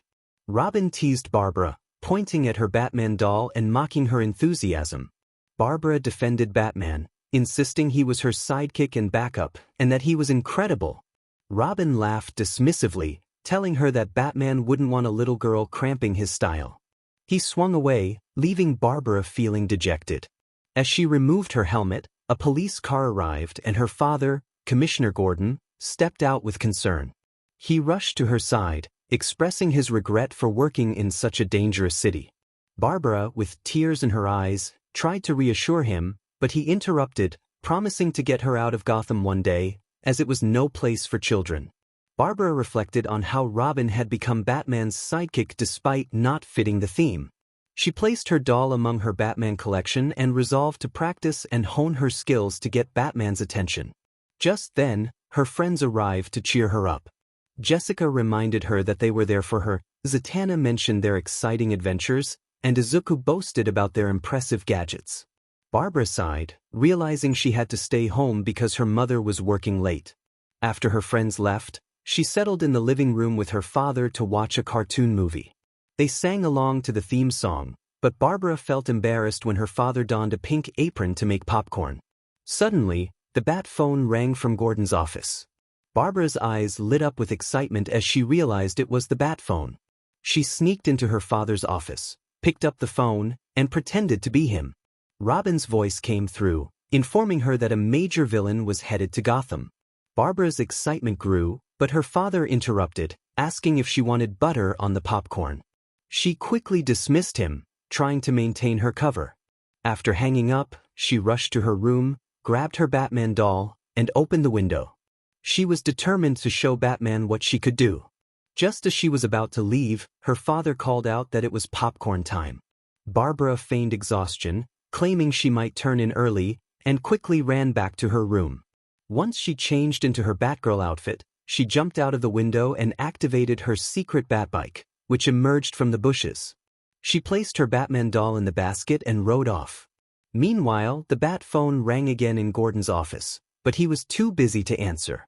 As Batgirl rode her bike, she envisioned the glory of a successful night. However, her excitement turned to frustration when she realized she was low on gas. She shouted in anger, wondering how she would reach her destination. After a moment of thought, she pulled out her phone and called someone she could rely on. Soon, her friend arrived on a bike, and Batgirl explained the situation. They set off together toward the Metropolis pesticide plant. Her friend, Bild, questioned her about using her father's voice and skipping their planned movie night. Batgirl confidently replied that if she pulled this off perfectly, she could join Batman's team, striking a heroic pose as they sped down the road. Bild didn't blame Batgirl for her decision, but he felt sad for her leaving her father behind. He expressed his concern, wondering if her father was truly okay with her missing their father-daughter night. Batgirl, curious about his question, assured him that everything was fine. Bild explained that her father was often busy with work and that their time together was precious, especially since it reminded him of the old cartoon show they used to watch when she was a child. This made Batgirl reconsider her choices. Before Batgirl could respond, they arrived at the Metropolis pesticide plant. Batgirl quickly noted that Batman had not yet arrived, which she saw as an opportunity. She jumped off the bike, eager to confront the villain before Batman and his sidekick could intervene. Bild sighed behind his mask but followed her inside. Once inside, they noticed a green vine-like plant slithering around the factory. Batgirl whispered for the villain to reveal themselves, to which Bild questioned the effectiveness of her approach. Suddenly, the room shook, and a vine emerged from a crack, lunging toward them. Batgirl threw her batarang, and Bild used a bottle to slash at the vine. They expected it to stop, but the vine only grew larger and charged at them. They dodged to the side and ran into a medical room, where they encountered the villain responsible for the attack. Batgirl gasped in shock upon recognizing Poison Ivy, who lounged on a throne made of vines. Ivy remarked on their presence, almost mistaking them for Batman and Robin. Batgirl playfully asked if Ivy's observation was due to her ninja skills, while Bild expressed his frustration at being compared to Robin. Ivy, unfazed, commanded her plants to subdue them. Bild fought back with his bottle, slashing at the attacking vines, while Batgirl charged at Ivy, who retaliated by releasing a cloud of purple smoke. Batgirl held her breath but was caught off guard by a vine that struck her. Dazed, she struggled to get back on her feet as more vines approached, but Bild intervened, cutting through them with his drill sword. He checked on her, and she reassured him that she was fine. They decided it was best to retreat and formulate a plan. Ivy, furious, declared that they wouldn't escape.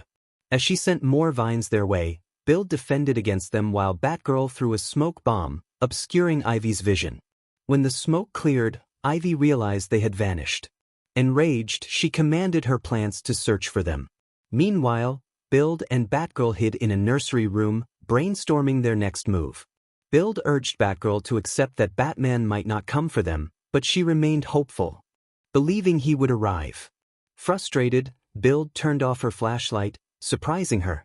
He reminded her that while she wanted to prove herself as a better sidekick than Robin, running away from a villain wouldn't earn Batman's approval. He encouraged her to focus on their mission and reminded her of their strengths. Batgirl giggled at his words and agreed that they needed to defeat Poison Ivy before Batman arrived. Bild was optimistic, but when asked for a plan, he admitted he had not prepared anything.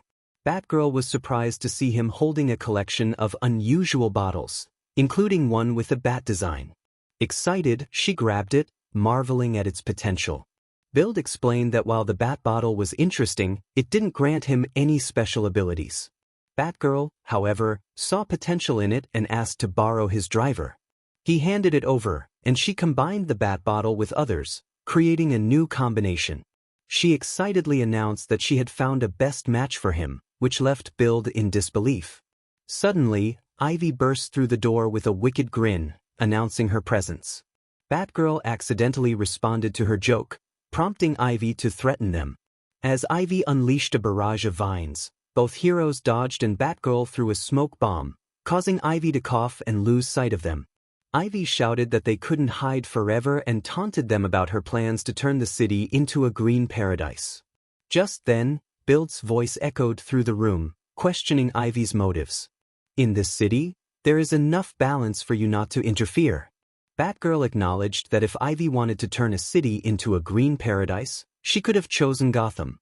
Ivy responded that Gotham was a lost cause due to the toxic waste that plagued its environment. She gently touched a green leaf and expressed her determination to save Metropolis, to restore it to the lush forest it once was. As she walked toward the voice coming from beneath the desk, she asked if they wanted to know how. Bild interjected, suggesting that Ivy planned to eliminate all humans and animals before using her powers to plant a green forest. Ivy confirmed his assumption with enthusiasm, tossing a desk aside to reveal a bat doll. She picked it up, bemused by the sight of it. Batgirl pointed out that it was not just any ordinary doll, and Ivy yelped in surprise upon realizing the voice was coming from it, referring to it as a distraction. Ivy then heard laughter and turned to see Bild in his 𝗵𝗵 comic form standing at the door, holding pesticide drums in his arms. Batgirl urged Bild to act, and he declared that their law of victory was set. He spun around quickly and charged toward Ivy, who unleashed a flurry of snap trap plants. Bild dodged them with incredible speed, arriving at the center where he threw a drum into the air, igniting his feet with fire. With a powerful kick, he struck the drum just as Ivy shouted for him to stop, but it was too late. The drum exploded, releasing a green mist that obliterated the plants within. Ivy coughed and lamented what had happened to her beloved plants. Just then she heard footsteps and heavy breathing. Looking up, she saw Bild and Batgirl approaching her, both wearing gas masks. Batgirl taunted Ivy, asking who was running now, which caused Ivy to faint from the shock of her defeat. Outside the facility, Batgirl and Bild secured Ivy with ropes when a car's headlights approached them. Batgirl recognized it as Batman's vehicle, while Bild sighed, recalling his past admiration for All Might before learning the truth about him. The car door opened, and Commissioner Gordon stepped out. Batgirl greeted him, trying to mask her surprise.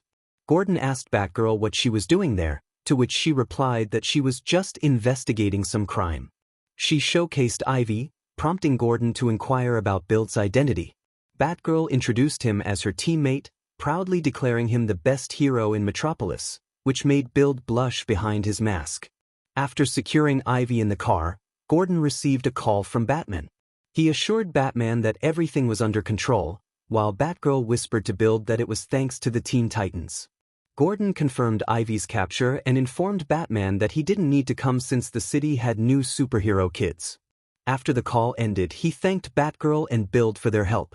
Build assured Gordon it was no problem, while Batgirl playfully called him Daddy, realizing her slip and trying to cover it up. She awkwardly corrected herself, suggesting that if Gordon had kids, she wouldn't have known about some missions. Build felt a bit flustered as he glanced between Gordon and Batgirl. Gordon smiled slightly, expressing his belief that Batgirl was more capable than Robin and that the Teen Titans were true heroes. After ensuring Ivy was taken to jail, Build and Batgirl rode their bikes toward Barbara's house. Upon arriving, Batgirl exclaimed that it had been a blast. She called out to Izuku, congratulating her on a job well done and giving him a thumbs up. With a smile, she skipped toward him and quickly leaned in to give him a peck on the cheek before running into the house, leaving Izuku wondering about the unexpected moment.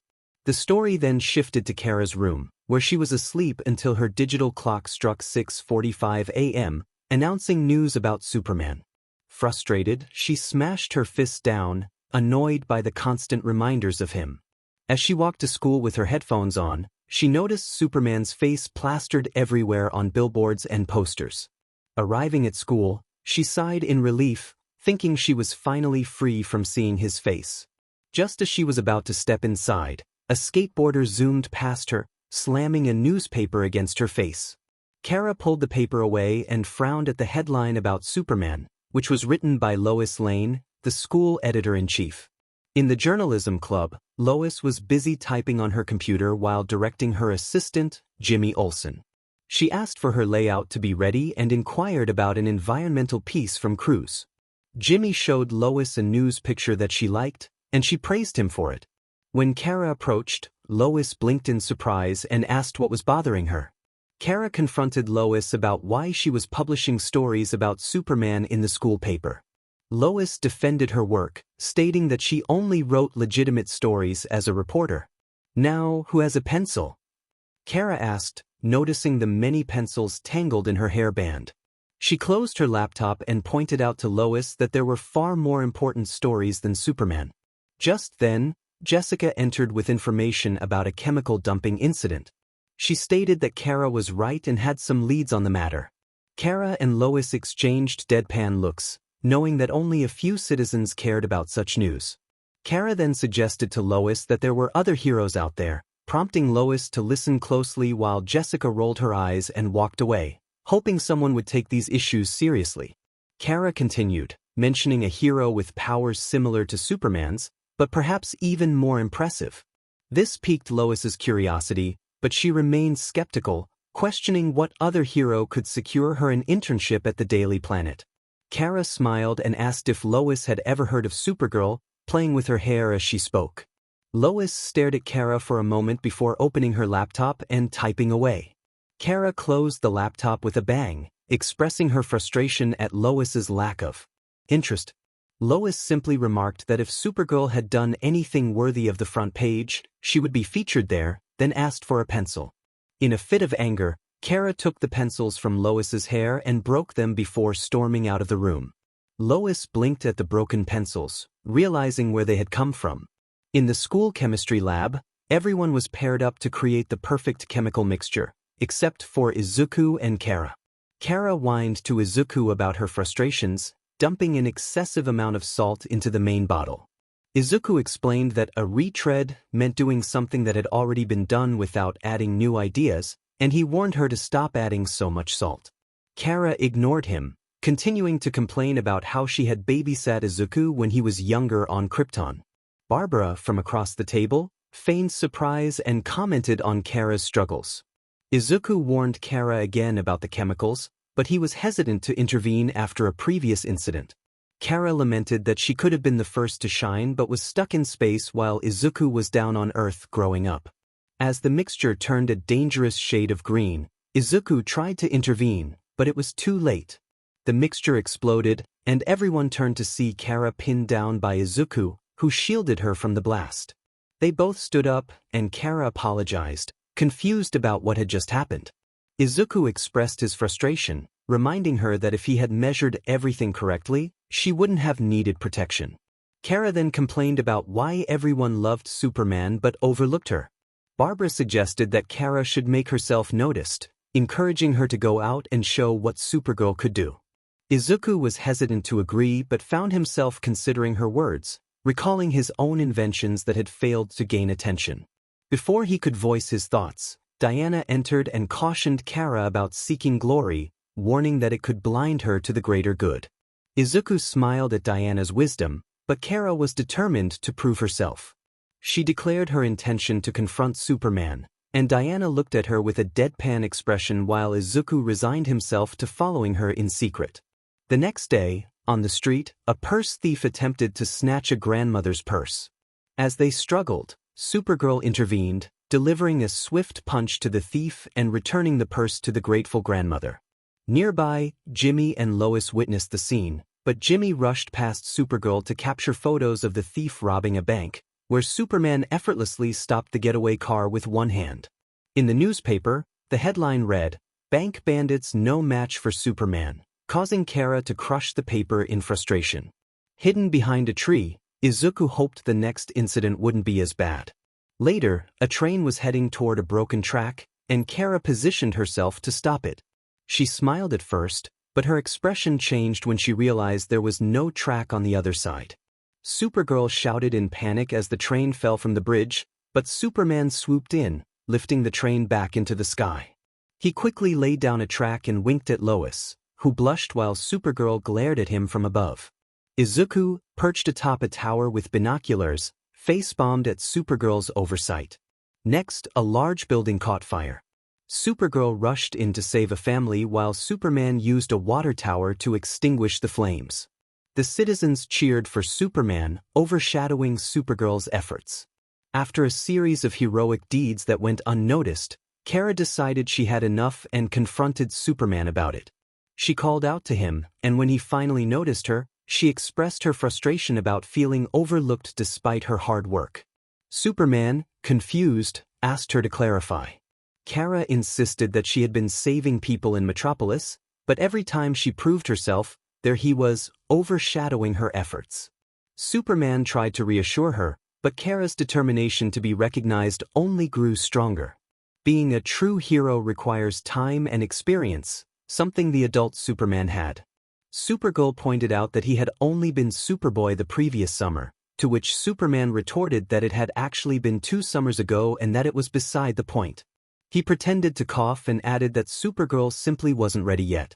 Upset by his words, Supergirl felt a surge of anger. Her friends believed in her potential as a superhero, so why couldn't he? Fueled by her emotions, she chased after Superman.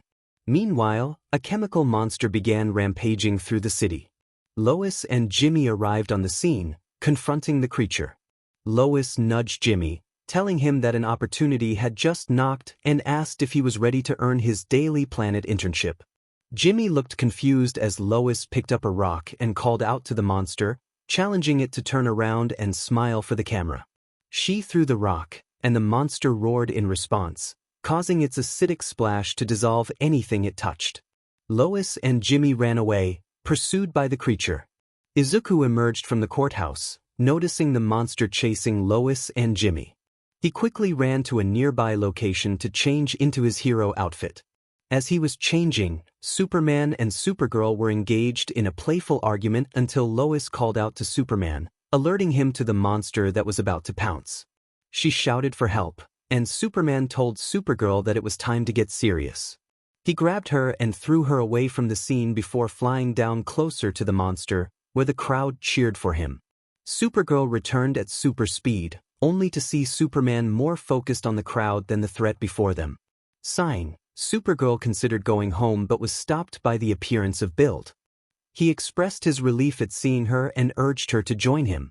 Supergirl, skeptical, questioned his presence, wondering if he was there to see the great hero as well. 𝗵𝘃 insisted that he was there to stop the monster from causing destruction. Supergirl, confused, asked why it would blow up, thinking it was just another lab experiment gone wrong. 𝗵𝘃 explained that it was a biochemical monster created from waste chemicals, and if it were hit hard enough, it would create a massive splash that could harm everyone nearby. He pointed to the crowd around Superman, who was showing off his muscles. Supergirl, not surprised by Superman's antics, snapped back to the situation at hand and asked how they could stop the monster. 𝗵𝘃 responded that they first needed to save Superman. He then attached a driver to his waist and explained that he needed both of their ice powers to freeze the monster, leaving the rest to him. Supergirl agreed but hesitated, glancing at Izuku and nervously asking if they could act after he failed to save the people. 𝗵𝘃 shouted in frustration, prompting Supergirl to fly towards Superman, who was about to punch the monster. Supergirl grabbed Superman's arm, surprising both him and the crowd. She explained that the creature was like a bomb and that they couldn't treat it like other monsters. Superman, skeptical, asked if it was really a bomb, but before Supergirl could answer, they had to dodge a fist from the monster that slammed into the ground, creating a large hole. Supergirl insisted that her genius teammate had informed her of the danger, and although Superman was hesitant, he decided to trust her this time.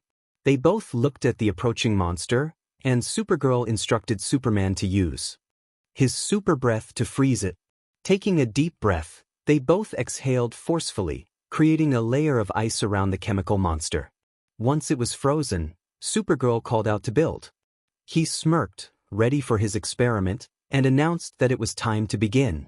As he activated his transformation, the crowd watched in awe.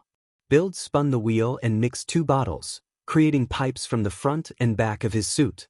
He declared that the law of victory was set and charged up his attack. With a powerful move, he launched his rocket arm toward the ice monster, which he caught with his panda claw, propelling it into outer space.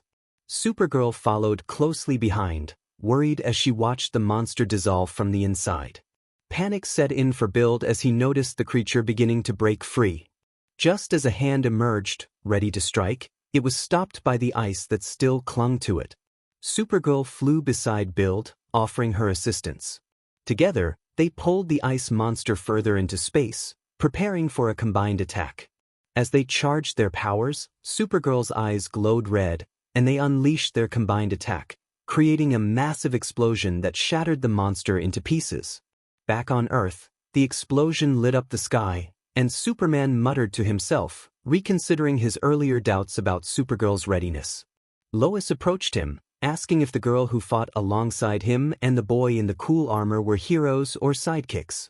Superman clarified that they were not sidekicks but members of the Teen Titans. As he walked away, the crowd followed, with 𝗧𝗏 and Izuku joining the conversation. 𝗧𝗏 asked what Superman had been talking about, and the girls smiled at her and Izuku, praising their incredible teamwork. They celebrated their victory, knowing they had saved the city together. 𝗧𝗏 expressed her gratitude to her friends but sighed as she glanced at Superman, knowing that tomorrow's newspaper would feature him again. Karen smirked, suggesting that it might not be as straightforward as 𝗧𝗏 thought. The next day, as 𝗧𝗏 walked to school, she noticed numerous billboards, bus ads, and posters of Superman. She sighed, feeling that nothing would change. Upon arriving at school, she expected the school newspaper to reflect the same old story, but to her surprise, the headline read, "New Generation Hero Arrives to Save the Day," accompanied by a picture of Supergirl and 𝗵𝘃 using their finishing moves against a monster. 𝗧𝗏's eyes widened in disbelief, and she couldn't help but shout in victory. Nearby, Z, Jessica, Barbara, Diana, and Karen peeked out from behind a wall, smiling at 𝗧𝗏's excitement. Barbara noted that it seemed 𝗧𝗏 got what she wanted, while Z remarked that it wasn't difficult to feature their news in the school paper. Jessica explained that Izuku had resolved the issue with the chemical dump, making this recognition a reward for 𝗧𝗏. Diana added that it was an acceptable honor to give her. Karen turned to Izuku, who was sitting on the ground looking tired, and asked if his plan had worked. Izuku simply nodded. In a flashback, Izuku recalled returning from watching 𝗂𝐻 perform heroic deeds.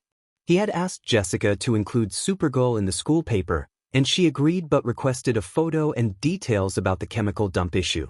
Izuku took on the task, first asking Karen for help with a test on the chemical, then asking Barbara to investigate the site owner, and finally enlisting Diana to help catch the owner. Z was tasked with taking pictures of him and 𝗂𝐻 in action. Izuku concluded that it was all worth it, standing up to stretch and humming a tune as he walked away. Diana reflected on the contrast between those seeking glory and those acting for the sake of others, noting that they had not only captured hearts but also demonstrated how to be true friends. As Izuku and Diana stepped into Metropolis, they found themselves at an academy where they would meet new friends, embark on adventures, and explore new worlds. Izuku was leaving his past in Japan behind, while Diana was moving away from her home. Despite the vastness of their new surroundings, they felt a sense of connection, as if something awaited them. 𝗂𝐻 felt trapped by her inability to control her strength, while Z was confined by her fear of losing control over her magic. Karen was in her workshop, feeling overwhelmed by bullying. Star stood atop a building, longing for true love. Barbara felt lonely in her mansion, while Tatsu sharpened her blades in her dojo. Jess and Pam roamed the streets, seeking help for animals and plants but found no one willing to assist. Barbara and Harleen were separated, each struggling for their freedom from their boss or their own fears. With a smile that never faded, 𝗂𝐻, Z, Karen, Star, Barbara, Tatsu, Jess, Pam, Barbara, and Harleen felt a bright presence on their shoulders. They screamed as they transformed into a brilliant light, reappearing at Metropolis School, ready to become who they wanted to be. Izuku transformed into Full Metal 𝗵𝗲, leaping into the air as the DC Supergirls joined him, running across rooftops. Images of various villains flashed on the screen, each striking a pose. The scene shifted to the Teen Titans, leaping into action, followed by a focus on Build's determined gaze. The narrative continued with images of Izuku, Tatsu, and Diana training together, smiling as they sparred. Another image showed Izuku, Karen, and 𝗂𝐻 at an arcade, with Izuku losing while 𝗂𝐻 celebrated her victory, and Karen comforted him. There were also snapshots of Izuku and Z performing a magic trick on stage, Izuku and Barbara sharing a laugh over his brain freeze, and Izuku and Star admiring the colorful fish at the aquarium. A serene moment captured Izuku resting under a tree with Jess and Pam, who had fallen asleep beside him. The fun continued with Izuku, Barbara, and Harleen enjoying their time at a comic store. As the narrative progressed, Izuku's image transformed alongside the girls, each showcasing their unique strengths. The energy built up, echoing a message of hope and determination. In the end, Diana took Izuku's hand, leading him to the LeBlanc Cafe in Metropolis, where he would meet his sensei, friends, and perhaps even a love interest. Meanwhile, in the journalism club, Lois Lane entered her room, surprised to find Leslie Willis there. Lois asked what brought Leslie by, and Leslie mentioned she had some ideas for the newspaper. Lois, focused on her deadline, urged her to be quick. Leslie proposed a gossip column, but Lois firmly rejected the idea, stating that while Leslie had potential, gossip was not the right path.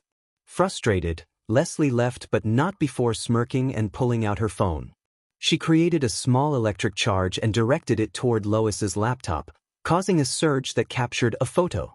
Later, at home, Leslie laughed at the thought of Lois's reaction, confident that the public would prefer her approach. The following day, Jimmy was in a dark photography room, hanging up a new picture of Superman, ready to share the hero's story with the world. An electric spark flickered at the 𝗬𝗏, illuminating the room. Jimmy felt a surge of panic as he glanced at the photo, noticing Superman's face fading away. A flash occurred as a photo was taken. Barbara walked toward the exit door, her eyes closed. Suddenly, an electric spark caused the door to slam shut, and she collided with it. Looking left and right, she thought someone was playing a prank on her, but seeing no one, she attempted to move again, only to be met with the door slamming against her once more. Meanwhile, Barry was racing down the hall, late for class, when an electric spark followed him, zapping him unexpectedly. He leaped into the air, crashing into the door frame. In the science room, 𝗏𝗏𝗏 was preparing to dissect a starfish, tears in his eyes as he murmured that the creature deserved better. Just as he was about to proceed, an electric spark surged toward the starfish, causing it to spring to life and leap onto Garth's face. Leslie's video of the incident quickly went viral, captivating everyone, including the Teen Titans who watched and laughed, except for two teens. Kara, Barbara, Karen, Jessica, and Z were enjoying the show until Diana approached and saw the video. She questioned the girls about their laughter, expressing concern for Garth. Barbara responded that it was funny, to which Diana countered, wondering why humanity found humor in the suffering of others. Z chimed in, suggesting it was just an embarrassing moment, something everyone experienced. Izuku remained silent, lost in a flashback of his own painful experiences being quirkless, often mocked by others. Suddenly, a young kid shouted, pointing at Lois, who was being ridiculed by those around her. Ignoring the taunts, Lois continued toward her journalism club, passing by Leslie, who called out with a smirk, suggesting Lois wished she had a gossip column. Lois rolled her eyes in annoyance and reached for the door, but Leslie sent an electric shock through it, causing Lois to jump, eliciting laughter from the crowd, except for Diana and Izuku. Diana felt sadness for Lois, while Izuku's expression hardened.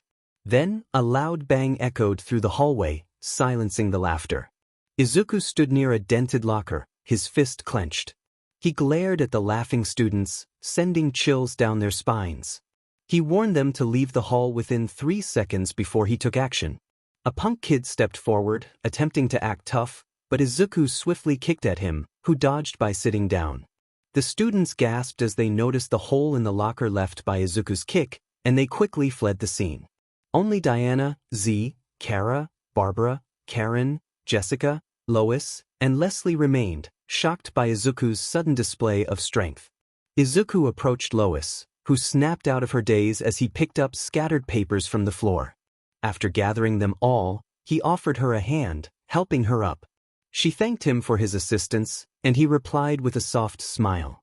The girls, except for Leslie, felt their cheeks flush, realizing they had a true hero among them. Izuku waved goodbye and left the hallway. The next day, at Metropolis Plaza, Izuku and Diana arrived at a shoe store where Diana complained about her worn-out shoes from training. The counter girl was initially reluctant to issue a refund, but Izuku warned her that he would contact the shop owner if she didn't comply. The girl quickly changed her mind, allowing Diana to choose a new pair of shoes. After shopping, they sat at a cafe, enjoying cake and engaging in a casual conversation. Diana then asked Izuku why he had looked so angry when the students laughed at Lois. Caught off guard, Izuku hesitated but remembered the advice from his therapist about sharing his past with those he trusted. He leaned back in his chair and began to explain. He told Diana about the 80% of the population with quirks, abilities passed down through genetics, and the 20% who were quirkless. Diana nodded in understanding as he continued, revealing that he had once been among the quirkless before gaining his powers. Diana was taken aback by his revelation, unsure how to respond but knowing she needed to offer support. She stood up and walked toward him, standing directly in front of him. Izuku felt a bit startled as she approached, closing his eyes in anticipation of what might happen next. He felt a warm embrace as Diana hugged him tightly, whispering softly that he had survived well. For others, it might not have seemed significant, but for Izuku, it was a heartfelt acknowledgement of his struggles in a world where he had faced rejection and betrayal. Izuku had been in that prison for 9 years, and he had finally reached his limit. He closed his eyes and rested his head on Diana's shoulder, whispering his gratitude. Diana smiled slightly as they both found solace in their quiet moment, but it was abruptly interrupted by a piercing scream. They turned to see an elevator descending rapidly, filled with terrified people.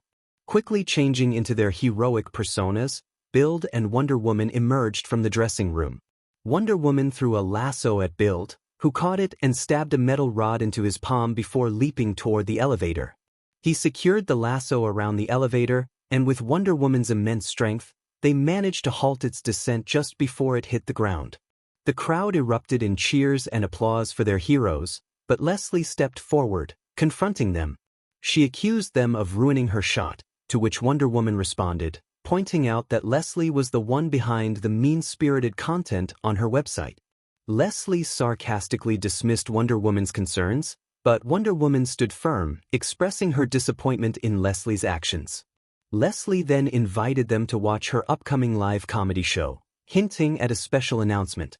Wonder Woman agreed, and they left to prepare for the evening. Later that night, Leslie, dressed in a business suit, addressed her audience. She acknowledged the criticism of her channel and announced her retirement, only to return with a smirk, revealing that she was handing over to new management. As a storm brewed outside, she introduced her replacement, Livewire, who declared her intention to escalate the chaos with her pranks and humiliations, challenging Wonder Woman and the Teen Titans to stop her. Meanwhile, the Teen Titans watched in disbelief as their laptop short-circuited from Livewire's electric antics. Diana remarked on the unexpected turn of events, while Kara found humor in the situation. Left alone with Izuku, Diana questioned if she had said something wrong earlier. Izuku reassured her, stating that her words were true, but that people like Leslie would never understand until they defeated her. He then headed toward their secret headquarters to work on a plan. Diana wondered where Izuku had gone, and Barbara informed her that he was testing new weapons at the junkyard. Diana decided they should confront Livewire first and texted Izuku to join them afterward. At Glen Morgan Square, a large stage was set up, and a crowd gathered in anticipation. From an alleyway, Supergirl, Zatanna, Batgirl, and Green Lantern peeked out, feeling nervous. Wonder Woman noticed their apprehension and encouraged them, but Green Lantern admitted their fear stemmed from the crowd's intent to see Livewire make a fool of them. Suddenly, a spotlight illuminated the stage, and a countdown appeared on the screen, signaling the chaos to come. The countdown reached 3, 2, 1. Livewire appeared on the screen, exclaiming with enthusiasm that she was ready to bring the prank night of the century to Metropolis. The crowd cheered as she winked and teased them about what surprises she had in store for her beloved audience. As the show began, the screen displayed Supergirl in a comical pose, her eyes spinning. Livewire pointed out her recycled outfit, prompting laughter from the audience, while Supergirl looked down in defeat. Next, a photo of Batgirl was shown, running away from her bike in tears. Livewire joked that Batgirl needed training wheels, causing the crowd to erupt in laughter as Batgirl covered her face with her cape. Another image appeared, this time of Green Lantern with her backside in the air, having fallen over. Livewire quipped that they had found the cause of greenhouse gas, and the audience laughed as Green Lantern blushed in embarrassment.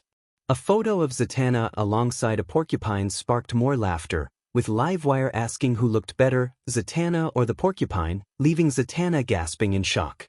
The crowd was then treated to a video of Beast Boy dancing, which prompted Livewire to comment that it seemed like he didn't dance at all. Beast Boy shrank down and hid inside a dumpster. Livewire then called out Wonder Woman and 𝗵𝗃, wondering if they had the courage to show up that night. In an alleyway, Wonder Woman encouraged her fellow heroines to face their enemies, but they hesitated to step out. Batgirl admitted she couldn't go out there, shaking her head. Wonder Woman urged them to believe in humanity, reminding them that people were inherently good and wouldn't laugh at true suffering. She recalled Izuku's words about how he had once thought people would never change until he met two real heroes who stood up for him. Inspired, Wonder Woman stepped out with determination, despite the laughter directed at her. Livewire noticed her arrival and smirked, asking about the absence of 𝗵𝗃. Wonder Woman drew her sword, declaring that she would put an end to the cruelty Livewire inflicted on her team. Livewire dismissed her challenge, saying the fun was just beginning. As Wonder Woman leaped toward Livewire with her sword, Livewire retaliated with an electric kiss that caused Wonder Woman to drop her weapon. The crowd laughed as Wonder Woman landed on stage and charged at Livewire. Livewire summoned electric wires from beneath the stage, creating two electric hands that shocked Wonder Woman, eliciting more laughter from the audience. Looking down at Wonder Woman, Livewire taunted her, claiming the crowd loved her and saw Wonder Woman as a joke. Wonder Woman's expression hardened, not from Livewire's words but from recalling Izuku's struggles. Livewire prepared to deliver a punchline, absorbing electricity from the stage lights and launching it at Wonder Woman, who braced for impact. Suddenly, A spear landed in front of Wonder Woman, absorbing the electric energy. Livewire was taken aback as a figure emerged from the crowd, stepping confidently behind Wonder Woman. She was lifted in a bridal style by 𝗵𝗲𝗫, who nervously apologized for being late. Livewire mocked him, but the crowd was no longer laughing. 𝗵𝗲𝗫 instructed the other heroines to take care of Wonder Woman before turning to face Livewire, spear in hand.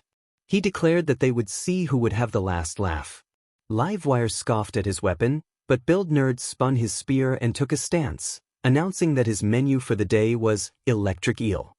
Livewire, angered, unleashed an electric wave at 𝗵𝗲𝗫, who skillfully used his spear to deflect it. As he danced around, he dodged her attacks and moved closer to the stage, leaping into the air and landing perfectly. Livewire glared at him, and he taunted her with a playful pose, which only fueled her rage. In a fit of anger, Livewire summoned wires from the ground, attempting to ensnare him. 𝗵𝗲𝗫 dodged, but one wire wrapped around his foot, and Livewire swung him around like a ragdoll. With a victorious smirk, she pulled him close, asking who was now on the menu. Despite his weakened state, 𝗵𝗲𝗫 pointed toward the screen, where images of Livewire in various silly poses appeared, making her the subject of ridicule. The crowd erupted in laughter, and Livewire's expression shifted from confidence to disbelief as she realized the tables had turned. More and more funny pictures appeared on the television, causing the crowd to laugh at Livewire. She shouted for them to stop, but they ignored her, continuing to take photos and videos. Frustrated, she yelled again, demanding silence, but the crowd remained indifferent.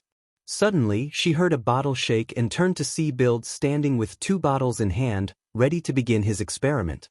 The driver called out, "Octopus. Light," and announced, "Best match." 𝗵𝗲𝗫 spun the wheel and began mixing the contents of the bottles, creating pipes that extended from the front and back. The driver asked if everyone was ready, and 𝗵𝗲𝗫 declared, "Henshin." 2 armors slammed into 𝗵𝗲𝗫, transforming him into a new rider form. The driver shouted, "The lightning technician. Octopus light." "Yeah." Livewire laughed, confident that even with his upgraded armor, he couldn't match her electric powers. She lifted herself into the sky, surrounded by electricity.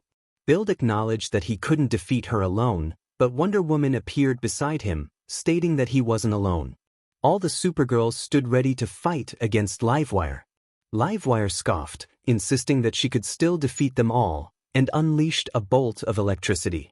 Supergirl and 𝗵𝗲𝗫 stepped forward, with Supergirl using her body to shield them from the attack while 𝗵𝗲𝗫 absorbed the electricity with the power of the light bottle. Then, 𝗵𝗶 appeared beside Livewire, taunting her about her appearance during an announcement. Livewire attempted to grab her, but 𝗵𝗶 easily dodged and continued to mock her. Frustrated, Livewire yelled for 𝗵𝗶 to stop dodging, but as she lunged after her, she stumbled when Batgirl's electric rope ensnared her feet. Growling in annoyance, Livewire struggled to free herself, only to be halted by a surge of purple energy. Zatanna used her magic to make Livewire dance like 𝗵𝗶, before throwing her toward Green Lantern, who used his ring to create a giant hand that slammed her to the ground.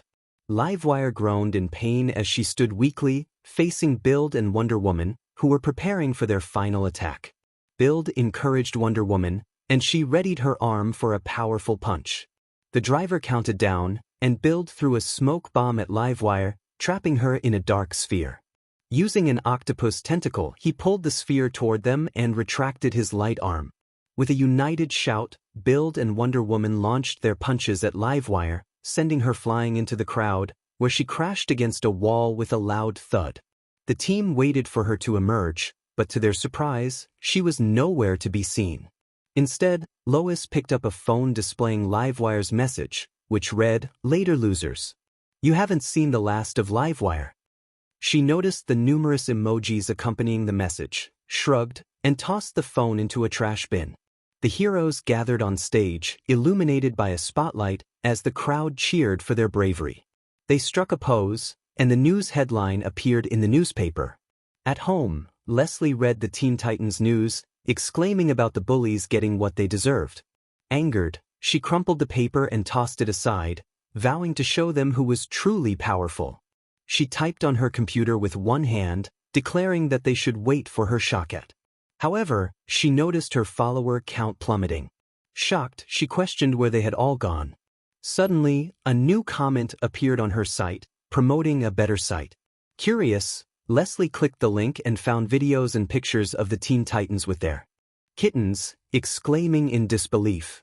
Izuku and Diana stepped into Metropolis, where they would meet new friends, embark on adventures, and explore new worlds. Izuku left his past in Japan, while Diana departed from her home. It felt vast, but he sensed that someone was waiting for him somewhere. Kara was trapped in her room, burdened by guilt for not controlling her strength. Zatanna was confined in her space, fearing the loss of control over her magic. Karen was in her workshop, surrounded by bullies. Star stood atop a building, longing for true love. Barbie felt lonely in her mansion, while Tatsu sharpened her blades in her dojo. Jess and Pam roamed the streets, seeking help for animals and plants, but no one offered assistance. Barbara and Harleen were separated, each trapped by their own fears and the constraints of their bosses. With a smile that never faded, they were touched by a bright hand on their shoulders, and in a flash, they reappeared at Metropolis School, ready to become who they wanted to be.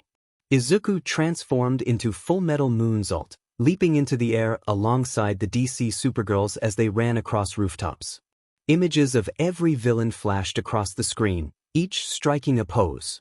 The scene zoomed in on the Teen Titans as they jumped into the air, then shifted to Build's rabbit-like eyes. They could become stronger, and Izuku, Tamura, and Izumi looked at the screen, where two muscular figures bestowed their power upon them. The ones who helped, saved, and embraced touched their hearts, allowing them to reach out. Images of Izuku, Tatsu, and Diana training together flashed by, filled with smiles. Another showed Izuku, Karen, and Kara at an arcade, with Izuku losing while Kara celebrated her victory, and Karen comforted him. More images captured Izuku and Zatanna performing a magic trick, Izuku and Barbie sharing a laugh over his brain freeze, and Izuku and Star admiring fish at the aquarium. There was a heartwarming picture of Izuku resting under a tree with Jess and Pam, who leaned against him, sleeping peacefully. The final images showed Izuku, Barbara, and Harleen enjoying their time in a comic store, having a blast together. As the message unfolded, Izuku transformed into various news builds, showcasing each girl's powers alongside their faces.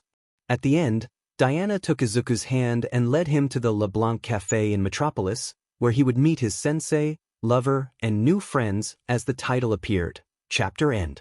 Social status has been a part of human society for centuries, with hierarchies existing in every school, often represented by the figure of the queen bee. A girl stood out among her peers, excelling in her field with beauty and confidence that left no room for doubt from students or teachers alike. In the gym of Metropolis High, she was the undeniable queen bee. With a flawless hourglass figure and lightly tanned skin, she commanded attention. Her long golden hair was tied back in a ponytail, and her deep amber eyes glimmered with a predatory intensity. Dressed in the school's gymnastics uniform, she showcased her athleticism as she sprinted toward the springboard, leaping high into the air and executing two flawless turns before landing gracefully, reminiscent of a wild cat. The other girls and the coach gathered around her, eager to congratulate her on her performance, though she had anticipated the outcome from the beginning. She acknowledged their praise with a hint of arrogance in her British accent, remarking on her expected success and taking a jab at a rival who had faltered in the finals. The coach commended her jump, declaring it the best of the day, while she wrapped a towel around her neck, already envisioning her return as captain of the team. However, like in the animal kingdom, a challenger emerged to contest her reign. The coach interrupted her thoughts, announcing that another girl was trying out for the team. Barbie's curiosity piqued as she demanded to know who it was. The coach revealed it was Diana Prince, prompting Barbie to roll her eyes at the mention of the new girl. Diana was seen kneeling and reciting a mantra, calling upon a higher power for strength. When the coach called her name, Diana rose, taking a deep breath before charging forward. With the grace and power of a goddess, she executed a perfect cartwheel onto the springboard, soaring above the onlookers and performing 3 somersaults before landing flawlessly. The other girls rushed to congratulate her, leaving Barbie seething with jealousy. The coach suggested co-captains for the team, a notion Barbie vehemently rejected. In a shocking turn, the coach announced Diana as the new team captain, leaving Barbie in disbelief as she glared at her rival, recognizing the challenge she now faced. Later, in AP Calculus, Barbie was preoccupied with her makeup when the teacher approached her with a perfect test score. However, the teacher's words hit hard when she revealed that both Diana and Izuku had outperformed her with scores of 102%. The classroom turned to the two exchange students, who blushed under the attention, while Barbie's frustration boiled over, causing her to crush her makeup compact in anger. Determined to reclaim her status, Barbie decided to host a pool party at her mansion, hoping to assert her 𝗵𝗃. She called out to her group of friends, only to be met with disappointment when they declined to attend, opting instead to help Diana prepare for the homecoming dance. Diana's cheerful invitation to join them only fueled Barbie's irritation as she watched her peers rally around the new girl. As Barbie drove home, her frustration reached a peak, and she stormed through her mansion until she reached her father's study, ignoring the "Do Not Enter" sign. Inside, she found a collection of ancient relics, but her focus was on finding something that could help her regain her position. She examined various artifacts, dismissing them one by one until she spotted a statue of the cheetah goddess. Grabbing the statue, she declared her intentions, calling upon the goddess for vengeance against Diana. However, when nothing happened, disappointment washed over her, and she tossed the statue aside. Just as she turned to leave, the statue's crystal green eyes flickered to life, watching her with an enigmatic gaze. The next day, storm clouds gathered overhead, and the air crackled with tension. Students gathered around the school as Izuku and the rest of the Titans made their way inside. Barbara expressed her excitement about the upcoming dance, while 𝗂𝐻 seemed less enthusiastic but acknowledged that the band could be enjoyable. Diana noted the effort the girls had put into the preparations and hoped everyone would have a good time.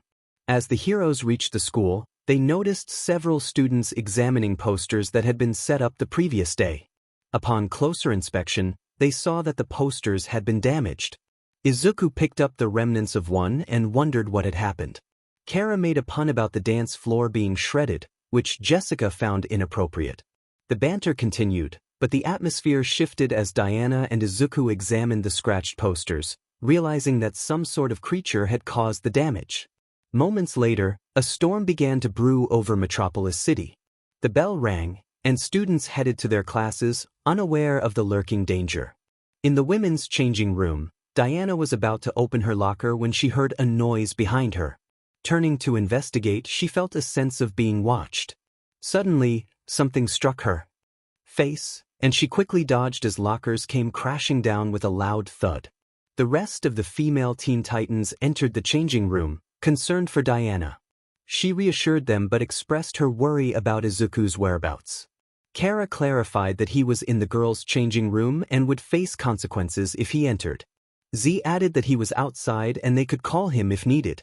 Izuku called out to check on them, and Diana took a deep breath, realizing they needed to address the situation. Determined, Diana insisted they find the creature before it harmed anyone else. 𝗂𝐻 questioned who was behind the attack, and Barbara jumped in to explain that a popular girl, fueled by resentment and a longing for revenge, had unleashed a monster. The team remained silent, trying to process this information. Izuku asked for clarification, and Barbara simplified her explanation, stating that there was a monster on the loose.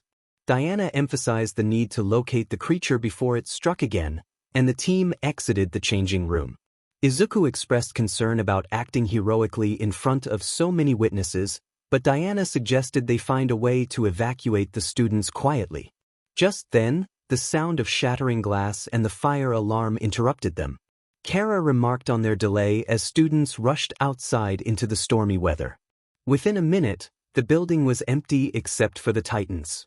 Once they were sure the monster was alone inside, they suited up. Wonder Woman instructed the team to find the creature quickly, while 𝗵𝗃 suggested they stick together to avoid danger. Zatanna reassured him that splitting up was only a movie trope, and Wonder Woman agreed they could cover more ground by separating but reminded them to call for help if needed. With a plan in place, the team split up to search for the creature stalking their teammate. Green Lantern headed to the library, Bumblebee shrank down to check the first-floor classrooms, Zatanna went to the second floor, Batgirl took the third floor, Supergirl flew to the main office, Build went to the cafeteria, and Wonder Woman headed to the gymnasium. Unbeknownst to them, a pair of emerald green eyes watched from the shadows. Green Lantern flew through the library with a lantern construct to light her way, hoping to capture the creature without harm. Suddenly, she heard a mule and turned to find a cat. Relieved, she approached it, calling for the kitty, but the meow transformed into a growl. Just in time, Green Lantern turned to see the monster knock her into the books, extinguishing her light. Meanwhile, Bumblebee searched the science lab, recalling how splitting up was a bad idea. A shadow moved behind her, causing her to yelp, and she quickly hid under a desk as the creature scurried around, knocking glass beakers to the floor. When silence fell, she cautiously peeked out, only to be met with a growl from behind her. She narrowly avoided the creature's attack by flying up to the ceiling, leaving her shaken as it dashed out of the lab. Batgirl walked slowly through the halls, holding a radar that tracked her teammates' positions, her heart racing with apprehension. She scanned left and right, hoping to get an idea of where the monster could be. Suddenly, a red dot began beeping on the radar. Batgirl observed it intently, realizing it was moving toward Green Lantern's icon before disappearing. Then it targeted Bumblebee, and the same thing happened. Batgirl found it strange when she noticed the red dot was behind her. She quickly turned around and threw a batarang at the monster, but it missed and hit a locker. Turning back to check the dot's position, she saw it was behind her once again, but then it vanished before her eyes. Batgirl pulled out another batarang, preparing to throw it, but she never got the chance as the monster tackled her from behind, knocking her out. Supergirl flew through the office, instantly sensing something was amiss. She noticed chairs and filing cabinets being moved around, seemingly to distract her. With a confident smirk, she activated her infrared vision, revealing the silhouette of a heat signature right in front of her. The figure, realizing it had been detected, took off running. Kara pursued quickly, but the creature proved to be much faster than her. Zatanna searched the second floor without much luck. Letting out a sigh, she turned back toward the stairs leading to the main floor. She wished the monster would just show itself already when she suddenly heard a roar from below. Rushing down to the first floor, she caught a glimpse of the creature, but it darted around her in circles. Zatanna prepared a spell, trying to predict where the creature would appear next. Once she figured it out, she got ready to cast her spell, only to accidentally freeze Supergirl in a magical case instead. Zatanna realized her mistake with a sheepish exclamation, while Kara expressed her frustration. Build had already checked the cafeteria twice, ensuring the monster wasn't in the room. He sent a message to the rest of the team, confirming the area was clear. Just as he was about to exit, the doors burst open, and a creature tackled him to the ground. He was jolted back to reality by the piercing green eyes staring into his soul, followed by a swift cat-like tongue brushing against his face. He quickly grabbed his weapons and pushed the monster off him, but he couldn't get a good look at it. The green hero jumped back as the creature swiped at him with its claws. Build began to bounce around the room, looking for an opportunity to counterattack. The creature leaped at him, but he kicked a table forward to block the attack. Seizing the moment, he hurled the table at the creature. It slashed through the table effortlessly, sending splinters flying before charging at Build, knocking over chairs and food trays in its path. He narrowly dodged a swipe from the monster, which then sped out of the room, prompting him to chase after it. He called out to his teammates, alerting them to his location. Wonder Woman responded through their comms, asking where he was. Build informed her he was heading toward the gym, and she assured him they would cut it off there. The creature rushed into the gymnasium, only to find Wonder Woman blocking the exit. Build arrived at the entrance, finally getting a good look at the monster. It was an anthropomorphic cheetah with an hourglass figure, covered in spots, and her green eyes narrowed at both Wonder Woman and him. Wonder Woman recognized the creature and prepared her lasso, while Build readied his driver, inserting 2 bottles. He called out the transformation phrase, and the device responded enthusiastically. The cheetah charged at Wonder Woman, who skillfully blocked the attack with her bracelets. 𝗵𝘃 leaped into the fray, tackling the cheetah off Wonder Woman, but she was agile enough to evade his attack. Wonder Woman attempted to ensnare the creature with her lasso of truth, but the elusive cat dodged her grasp. The two heroes worked in tandem, trying to corner the cheetah, but it kept slipping past them. Determined to end the chase, 𝗵𝘃 sucked his rabbit bottle to rocket mode and took to the air, closing in on the creature. In the blink of an eye, he appeared before the cheetah and sucked to the gorilla bottle, moving his palm forward just inches from her chest. The air pressure from his attack sent the cheetah flying back. Wonder Woman seized the opportunity to wrap the lasso of truth around the cheetah, swinging her around before sending her hurtling back toward 𝗵𝘃. He transformed back into rabbit mode and prepared for his finishing move. As the cheetah approached, he delivered a powerful roundhouse kick, sending her crashing into the changing room. After the impact, both Wonder Woman and 𝗵𝘃 entered the changing room, ready to capture the creature. The room was in disarray, but the cheetah was incapacitated for the moment. Suddenly, they heard someone grunting nearby. They moved some debris aside and found Barbie lying on the floor. She asked who was there, prompting Wonder Woman to quickly change out of her costume while 𝗵𝘃 hid from her view. Diana revealed herself, expressing concern for Barbie's well-being. Barbie weakly apologized, drawing the hero's attention. Diana pressed for an explanation, and Barbie admitted that she had unintentionally unleashed the monster due to her jealousy of the attention Diana received. Diana was taken aback, surprised by Barbie's confession. Barbie pleaded with 𝗵𝘃 to rid herself of the green-eyed monster before it consumed her. She helped her to her feet, and 𝗵𝘃 responded with a promise, though he sensed something was amiss. After ensuring Barbie was safe, 𝗵𝘃 and Diana left the changing room to find their team in a hallway. There, Batgirl and Zatanna were tending to Supergirl, while Beast Boy clung to Green Lantern. Diana noticed the unusual purple hue on Supergirl and asked if she could hear them. Batgirl confirmed that Supergirl was unresponsive, while Zatanna reassured them that she would be fine in about 7 hours. They quickly shifted focus to a more pressing matter, the escaped monster. 𝗵𝘃 announced that she had escaped, lifting Beast Boy in a bridal carry, causing him to blush. Diana, with a serious expression, declared that they would face the monster again another day. The next day, in Barbie's mansion, she stood in her bathroom, staring at the sink while laughing sinisterly. She addressed her reflection, questioning why she would want to rid herself of the power she now possessed.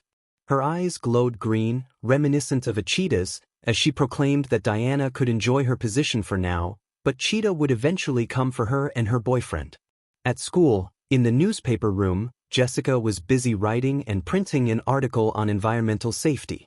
She distributed her papers throughout the school, placing one in front of her friends at the dining table, though Izuku was absent. Jessica noted that people were finally starting to read her column, but her friends exchanged silent glances. Confused, she tilted her head and asked what was wrong. Barbara pointed to the trash can, where Jessica's paper had been discarded. Z apologized, suggesting that Jessica's column might be a lost cause. Angered, Jessica stood up, slamming her fist on the table and declaring that there was no such thing as a lost cause. She showed Z her paper titled, "There's No Such Thing as a Lost Cause," before heading to the trash bin.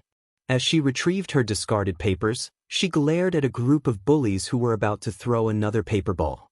They ignored her warning, tossing the ball past her and hitting a girl sitting alone. Jessica felt a pang of sadness for the girl, who had no one to eat lunch with or talk to.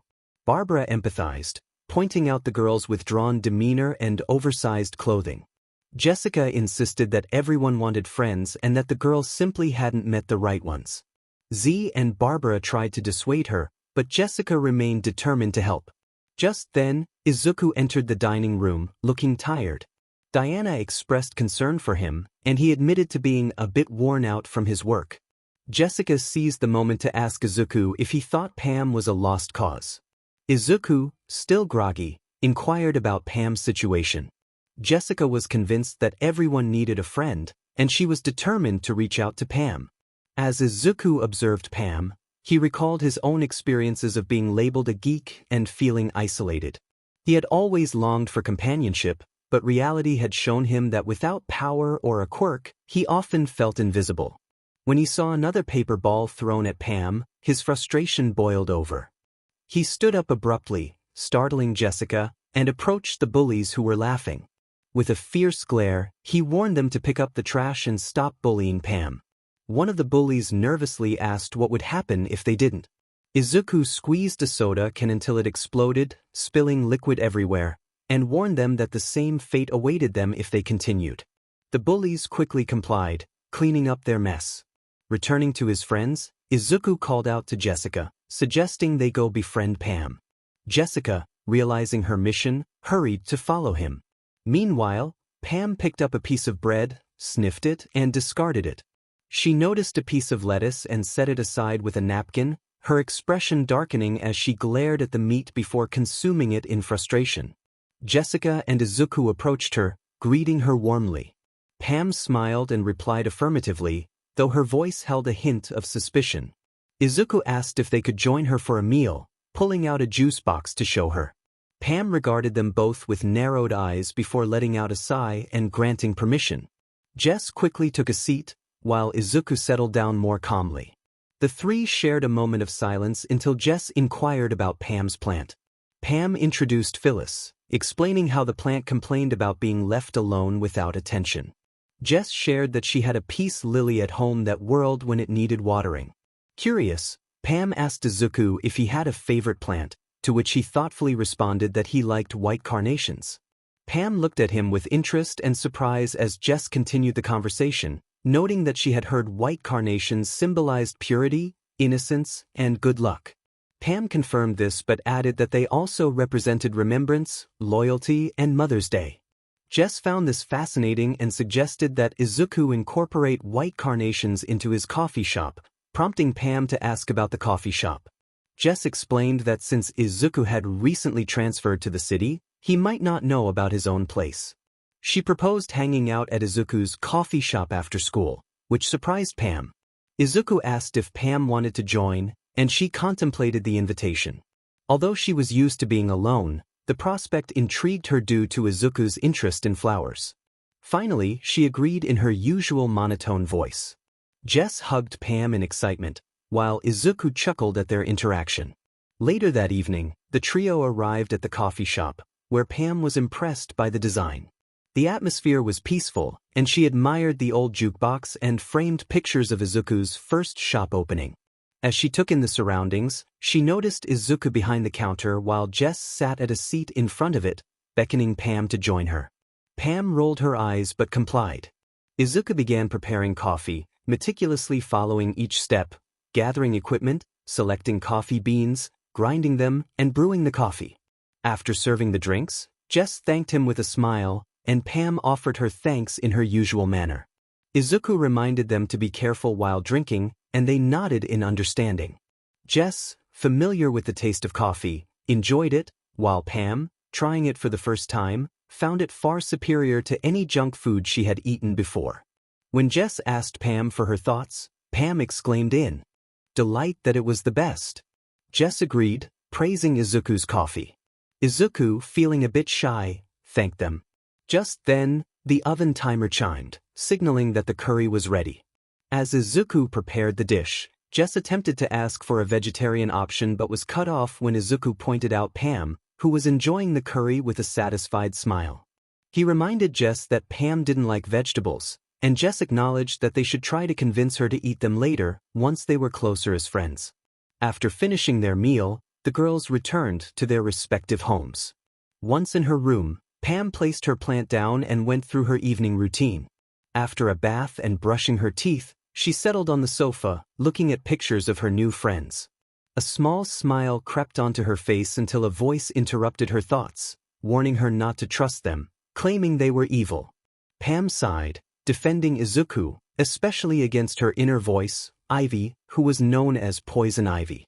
Ivy dismissed Izuku, suggesting he was worse than Jess and pointed out that their friends were always eating plants.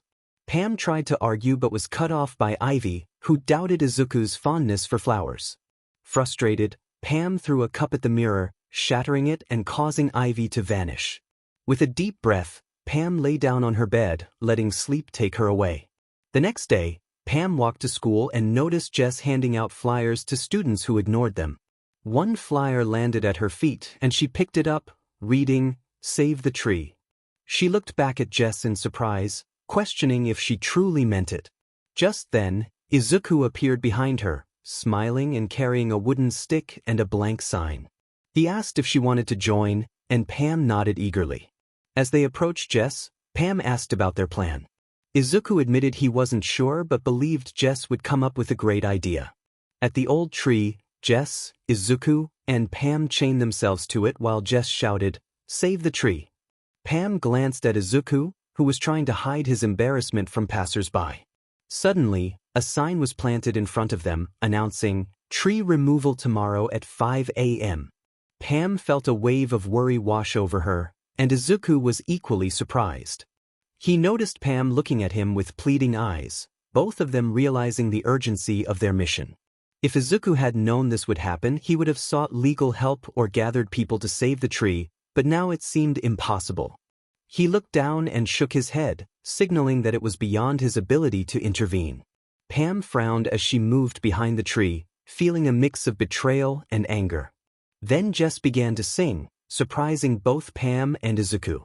Pam rolled her eyes while Izuku laughed nervously. As the sky turned to night, Pam and Izuku continued to listen to Jess's song. Jess sang less until she grew tired and leaned her head on Izuku, breathless. Izuku praised her, saying it was a nice song, and Jess chuckled in response. She looked up at the sky with a sigh, apologizing to Pam and Izuku for getting the day wrong, but she believed they could still save the tree. Pam interrupted, asking if they heard something. She looked up at the tree, joined by Izuku and Jess. Pam expressed that she had been waiting all night for it to finally speak. Jess and Izuku exchanged confused glances, and Jess asked Pam who she meant. Pam pointed to the tree, indicating that it wanted to tell them stories. Jess found this interesting but felt nervous about it. Izuku whispered to Jess, asking if that was her quirk, to which Jess replied she didn't know. Pam continued, saying all the tree wanted was to protect its forest, but now it was the one in need of protection. Izuku questioned if that was truly the case. He acknowledged that many trees and lands were threatened by deforestation, but he felt that this tree, in the city, wanted to end its suffering. This revelation surprised Jess, Pam, and Ivy. Jess asked Izuku why he thought that. Izuku explained that the tree seemed lonely in the big city, with no one to talk to and no birds or animals to shelter. A gust of wind passed, causing the tree to shake. Pam mentioned that the tree still provided shelter to children and adults. Izuku chuckled, realizing his misunderstanding. He looked up at the sky, where the sun was beginning to rise, and stated that sometimes everything must come to an end. As he spoke, an acorn fell from the tree and landed in his lap, surprising both him and Jess. He picked up the acorn with a smile, believing the tree would be glad to enter new land. They both stood up and freed themselves from the chains that bound them. Suddenly, they heard footsteps and the sound of construction vehicles arriving at the site. Jess wanted to stay, but Izuku shook his head, indicating they shouldn't interfere. Jess sighed and nodded, preparing to meet Pam when they were interrupted by a sudden tremor. Dust rose behind the construction workers, and a vine shot out, sending a vehicle flying through the air and crashing to the ground. More vines emerged from the earth, blocking the path to the tree.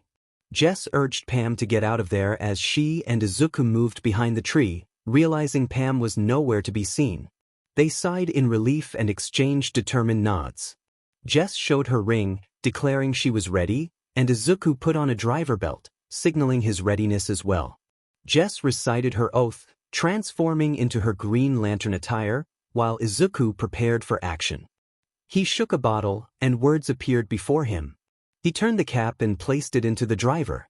The driver announced a combination, and Izuku smirked as he spun the handle, activating his transformation. With a powerful declaration, he transformed into Build, ready to fight. He summoned a drill crusher from his belt and charged toward the workers in need of help. Jess summoned a sword to cut through the vines, while Build used his drill crusher to free the trapped workers. Suddenly, a vine attacked the heroes, but Jess created a shield to protect them both. They noticed Ivy descending from the tree, glaring at them. Jess questioned Ivy's presence, and Ivy declared her intent to remind the workers of their place in the world, sending vines toward them. The vines erupted from the ground, launching workers into the air. Jess quickly created an airbag to catch them, saving most, but one worker missed the landing and was caught by 𝗵𝘃𝗀. Jess sighed in relief and turned her attention back to Ivy, who warned them to stay out of her way. More vines surged toward the workers, and Jess and 𝗵𝘃𝗀 fought to cut them off, but the sheer number was overwhelming, and some workers were already ensnared. They prepared for a fierce battle, determined not to let Ivy harm anyone. 𝗬𝐿 and 𝗵𝘃𝗀 looked ahead and saw Ivy walking toward them. She commented on their struggle to keep everyone safe before lifting a construction vehicle into the air with a vine. 𝗬𝐿 felt a surge of panic, unsure of what to do, but 𝗵𝘃𝗀 quickly gave an order. He instructed 𝗬𝐿 to use his ring to protect the people from debris while he took control of the situation, spinning the wheel of the vehicle. 𝗬𝐿 agreed but cautioned 𝗵𝘃𝗀 to be careful. Ivy taunted 𝗵𝘃𝗀, questioning what power he had to stop her attack. In response, he kicked the ground hard with the side of the tank, causing it to fall into a hole, leaving both the workers and Ivy confused until a mathematical line appeared, trapping Ivy's attack. Ivy was taken aback, trying to move her attack but finding it stuck. 𝗵𝘃𝗀 emerged from the hole and slid down the mathematical line, declaring a finishing move. He kicked the construction vehicle, which exploded into pieces.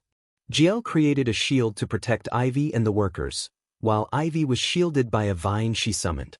The driver cheered, but Ivy turned to 𝗵𝘃𝗀 with anger. She summoned her vines, vowing to destroy him, but paused as she heard a crack from the tree. She looked over to see 𝗵𝘃𝗀's drill crusher stuck in the large tree, spinning until it split the tree in two. Ivy ran past 𝗵𝘃𝗀 and knelt before the fallen tree, which had become lifeless. 𝗬𝐿 landed beside 𝗵𝘃𝗀 after ensuring the workers were safe. She asked if he was okay, and he replied monotonously, staring at the tree he had destroyed. 𝗬𝐿 noticed the tree's destruction and began to speak, but Ivy interrupted, accusing 𝗵𝘃𝗀 of killing the tree and crying in frustration.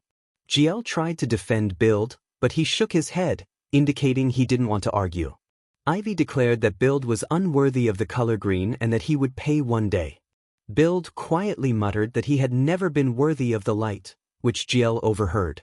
When she asked him to clarify, he dismissed her concern and suggested they find 𝗵𝘃𝗀, putting away his drill crusher. As 𝗵𝘃𝗀 walked away from the tree, 𝗬𝐿 took one last look before following him. 10 hours later, new workers arrived to cut the tree into pieces for transport to the factory. Nearby, Jess, 𝗵𝘃𝗀, and Izuku observed the tree with sad expressions. 𝗵𝘃𝗀 expressed her anger about the tree's fate, feeling that people had lost their way. Jess knelt beside her, placing an acorn in 𝗵𝘃𝗀's hand, reassuring her that there was still hope. 𝗵𝘃𝗀 was surprised by Jess's gesture, and Jess smiled at her. The three then headed to the nearest forest to plant the acorn seed before making their way home. On the journey, Izuku noticed something in the forest that caught his attention, prompting him to walk toward it, followed by 𝗵𝘃𝗀 and 𝗬𝐿, who were curious about his sudden interest.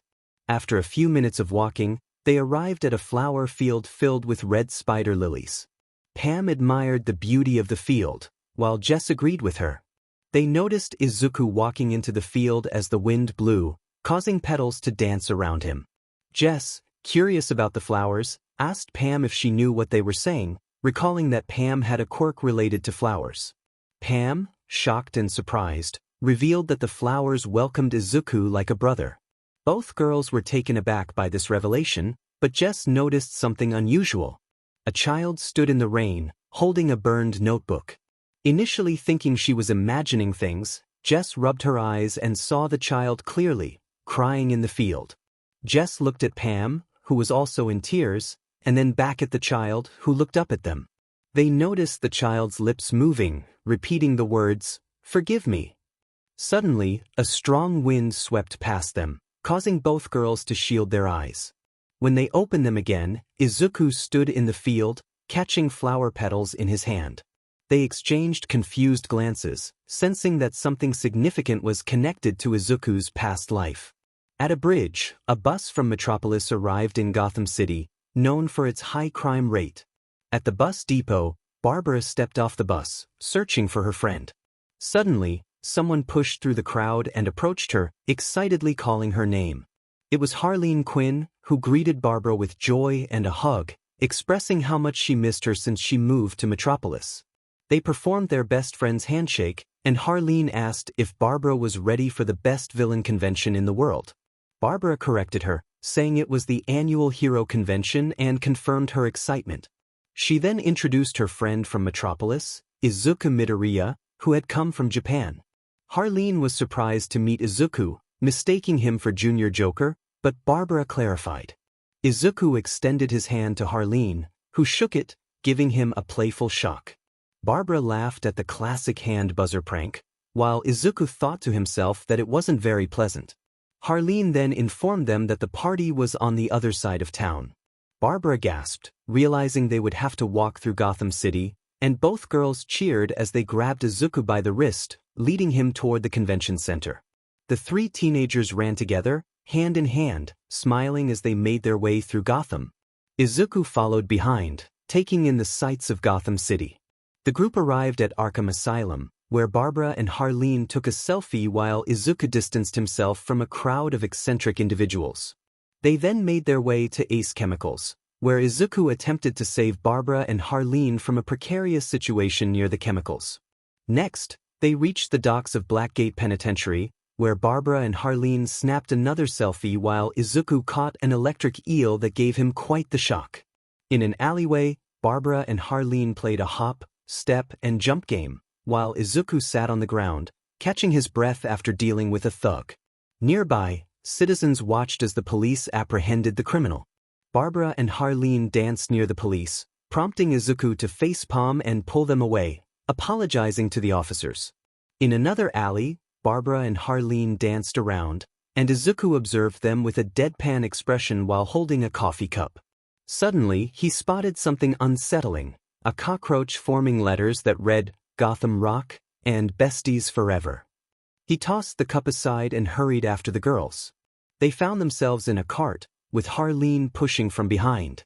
Izuku and Barbara rode along until they stopped in the center of the team, exchanging wide-eyed glances. They turned to see a thief attempting to steal an elderly woman's purse, only for the grandma to deliver a swift punch that sent the thief packing. Harleen, the grandma, and Barbara cheered as if they had won a victory, while Izuku sighed, feeling overwhelmed by Gotham City and wishing to go home. Suddenly, the two girls pulled him to the center, where he noticed Barbara, Harleen, and the 𝗧𝗵𝗲 team waiting for him to dance. With a deep breath, he joined in, performing a dance reminiscent of a demon hunter soda pop alongside everyone. The trio then posed dramatically as if they were lifeless, before rolling away and breaking into a dance. They laughed together until they arrived at the Gotham Convention Center. Inside, Barbara and Harleen admired various hero and villain costumes, while Izuku watched them with interest.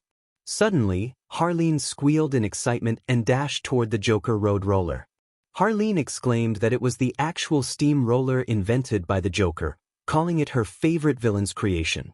She expressed her enthusiasm for the annual convention, sharing her excitement with Barbara. Izuku and Barbara approached her, listening intently. Harleen then asked Barbara about her own enthusiasm, suggesting it might be related to Batman gadgets. Barbara chuckled and pointed toward the door. They made their way to Hall F, where a crowd gathered to await a special guest. Harleen gasped in shock upon hearing about the surprise guest, questioning Barbara's love for Batman. Barbara confirmed that Batman was indeed the most special guest one could hope for, revealing that she had been preparing a question for him. Izuku chimed in, mentioning that someone had asked him to get Batman's autograph. Harleen teased him about whether this person was also a fan. Suddenly, the lights dimmed, and the stage lights illuminated the area. The announcer welcomed everyone to the annual Gotham City Convention, prompting cheers from the crowd. He introduced the special guest, and Barbara excitedly anticipated Batman's arrival. However, the announcer revealed Robin as the guest, leaving the trio stunned. Robin appeared on stage, charming the crowd with his stories, while Barbara, Harleen, and Izuku exchanged glances of disbelief. Robin jokingly downplayed Batman's knowledge, eliciting laughter from the audience. Barbara, feeling disheartened, was about to ask her question when Robin interrupted her with more jokes. Feeling a hand on her shoulder, Barbara looked up to see Izuku standing beside her. He encouraged her to ignore Robin's remarks, reminding her of her intelligence and creativity. Barbara felt her cheeks warm at his words, and she shyly acknowledged his compliment. Izuku assured her he would return shortly and encouraged her to be ready for something exciting. As he walked away, Barbara and Harleen remained in their seats, with Harleen teasing Barbara about Izuku being her boyfriend. Barbara quickly denied it, causing Harleen to laugh. Meanwhile, Izuku wandered through the convention, exploring the various items, makeup, and tools on display. As everything was in place for a grand performance, Izuku felt a thrill of excitement. He had a lesson to teach that troublesome rival once and for all. With a mischievous smile, he prepared for the chaos to come. In Hall F, after a few fans had posed their questions to Robin, the announcer addressed the crowd. With no one raising their hands, he began to move on, but was interrupted by the sudden bang of a door swinging open. All eyes turned to see a man in long purple robes and a hood. The man inquired if the show was still ongoing, and the announcer, taken aback, confirmed it. The mysterious figure approached the microphone, each step echoing ominously. He pulled out a piece of paper from his cape and read aloud, asking who Batman's #1 enemy was. Robin scoffed, confidently stating that it was Two-Face, the most dangerous villain in Gotham City. The crowd murmured, and the man rubbed his chin thoughtfully. He then revealed that he had heard otherwise, claiming the Joker held that title. Robin laughed, dismissing the idea that the Joker was even in the top 5 of Batman's enemies. The man pressed further, suggesting that the Joker was not a threat to the city, to which Robin agreed, boasting that he could easily defeat the clown himself. The man teased Robin, challenging him to prove it. As he pulled a string around his neck, the cape fell away, revealing his true identity. The crowd gasped as the Joker announced his return to Gotham, laughter echoing through the hall. Barbara and Harleen exchanged shocked glances at the sight of the Joker. Barbara felt a surge of urgency, realizing she needed to act quickly. Meanwhile, Harleen was surprised, having thought the Joker was still in hiding, plotting against Batman. In a warehouse by the shore, the real Joker was indeed plotting his next move against Batman. Back at the festival hall, Barbara attempted to call Izuku, but her calls went straight to voicemail. Concerned, she decided to take matters into her own hands. She turned to Harleen, recalling an interesting find from the market and suggesting they meet at the coffee shop at 4. Harleen agreed, and the two made their way backstage. The Joker approached Robin, who instinctively backed away, fear creeping in. The Joker taunted him, eager to see how he would handle the situation.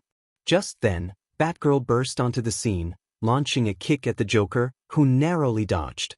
Batgirl demanded to know what the Joker was doing there, and he casually explained that he had come to eliminate Batman, only to find Robin instead. He lifted Robin by the cape, calling him an annoying little bird, which only fueled Batgirl's determination to intervene. Batgirl warned the Joker that she had called the police and other heroes, showing him her phone. The Joker laughed, finding her confidence amusing.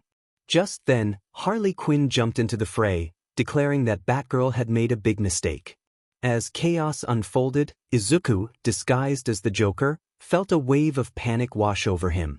He had planned this grand show to teach Robin a lesson, but now real villains were complicating his scheme. Just then, Harley hugged him, expressing her joy at seeing him. She asked why he was there, and he assured her he had a plan. He then turned his attention back to Batgirl, offering her a proposition. She could call off the police and play his defuse bomb game. The room darkened as a map displaying the bomb's location lit up behind him. Batgirl was taken aback, and Harley cheered at the prospect of a game. When Batgirl questioned what would happen if she refused, the Joker grinned, warning her that the blast he had set was powerful enough to endanger everyone present. Reluctantly, Batgirl agreed to play along, and the Joker tossed her a watch that revealed the bomb's location. He explained that he was giving her this information because of the traps he had set along the way, cautioning her to be careful or risk more than just her friend's safety. As Batgirl rushed out to confront the bomb threat, the Joker turned his attention back to Robin, tying him to a chair with microphone cords. Robin protested, but the Joker silenced him with duct tape, expressing his annoyance at Robin's chatter. Harley, eager to help, offered to take care of Robin for good, but the Joker declined, wanting Robin to experience the frustration of not being able to confront Batman. Meanwhile, Batgirl raced toward the bomb, trying to reach Izuku but only getting his voicemail. Frustrated, she arrived at her destination, spotting a group of clowns patrolling the area, ready to face whatever challenges lay ahead. Batgirl used her heat signature goggles to scan the dark surroundings for a small heat source. After a moment, she spotted it beneath one of the bounce castles. With a smirk, she thought to herself that she had found her target. However, to reach it, she needed to take care of a few thugs along the way. She tossed a smoke bomb into the midst of the group, and as it exploded, the area was engulfed in a thick fog. One thug proclaimed that the hero was there, while another asked who it was. As they were pulled into the smoke, they heard a low growl followed by a scream. Another thug shouted about the hero's presence, but before he could react, Batgirl tapped him on the shoulder. When he turned around, she delivered a swift punch that knocked him out. One by one, she dispatched the thugs, and when the smoke cleared, they were all tied up in the center of the room. Batgirl then approached the bomb and began to defuse it. As she opened the box, her eyes widened in surprise. She exclaimed that it was a fake bomb, revealing nothing but doodles inside. She muttered to herself that perhaps the next one would be real as she moved on, forgetting about the message from Izuku. Meanwhile, inside a back room, Robin was strapped to a tickle machine, laughing uncontrollably and begging for it to stop. Harley, enjoying the moment, teased that they should crank it up even more. Robin's laughter filled the room as he squirmed on the floor, overwhelmed by the tickling. Harley exclaimed that it was the best laughter she had ever heard, prompting Joker, who was nearby, to agree while he typed something on his phone. Back with Batgirl, after defusing all the bombs left by Joker, she stood in the middle of the mall and shouted in frustration about the fake bombs. She turned her attention to one of the thugs tied up and demanded to know their boss's plan. The thug laughed, claiming that the world was crazy enough for such things to happen. Batgirl, annoyed, pulled off one of the masks and gasped in shock. She recognized Shane O'Shaughnessy, the manager of the burrito shop in Metropolis. Shane, excited, revealed that he was a big fan of her Teen Titans group and asked for her autograph. Batgirl agreed but questioned why he was dressed as a thug. Shane explained that a kid with green hair had asked the staff and citizens to participate in a villain versus hero event to make it more enjoyable. Batgirl realized there were no real bombs and inquired about Harley Quinn. Shane mentioned that she might also be helping the staff, as the green-haired kid had planned everything. Batgirl froze for a moment before rushing back to Hall F without looking back. On her way, she pulled out her phone and saw numerous messages from Izuku, warning her that it was all a show and not a real villain. He urged her to come back to Hall F to stop him and Harley. Inside Hall F, Batgirl rushed in and scanned the room, relieved to see that all the citizens were unharmed but staring at the scene before them. Robin was tied to a chair, looking sweaty and distressed, while Harley and Joker, who was actually Izuku, stood beside him with grins on their faces. Joker welcomed Batgirl, asking if she had finished playing his game. Batgirl smirked in response, and Joker declared it was time to end things. Harley lifted a hammer, but Batgirl shouted a warning to Izuku just in time. He dodged Harley's swing and rolled toward Batgirl, who asked if he was okay. As they exchanged glances, Harley revealed that she had known Izuku's true identity when he had spared Robin. She lifted the hammer again, ready to strike Robin, but Batgirl threw a batarang that knocked the hammer from Harley's hand. Izuku tackled Harley, and they both stumbled behind the stage. Batgirl hurried to Robin and knelt in front of him, asking if he was all right. He nodded weakly, still sweating. She quickly untied him, hearing commotion from backstage. In the back, Joker and Harley were engaged in a fierce struggle. Harley threw a punch at Joker's stomach before kicking him in the face. He stumbled back, wiping blood from his lips. Harley questioned why he was pretending to be a good person.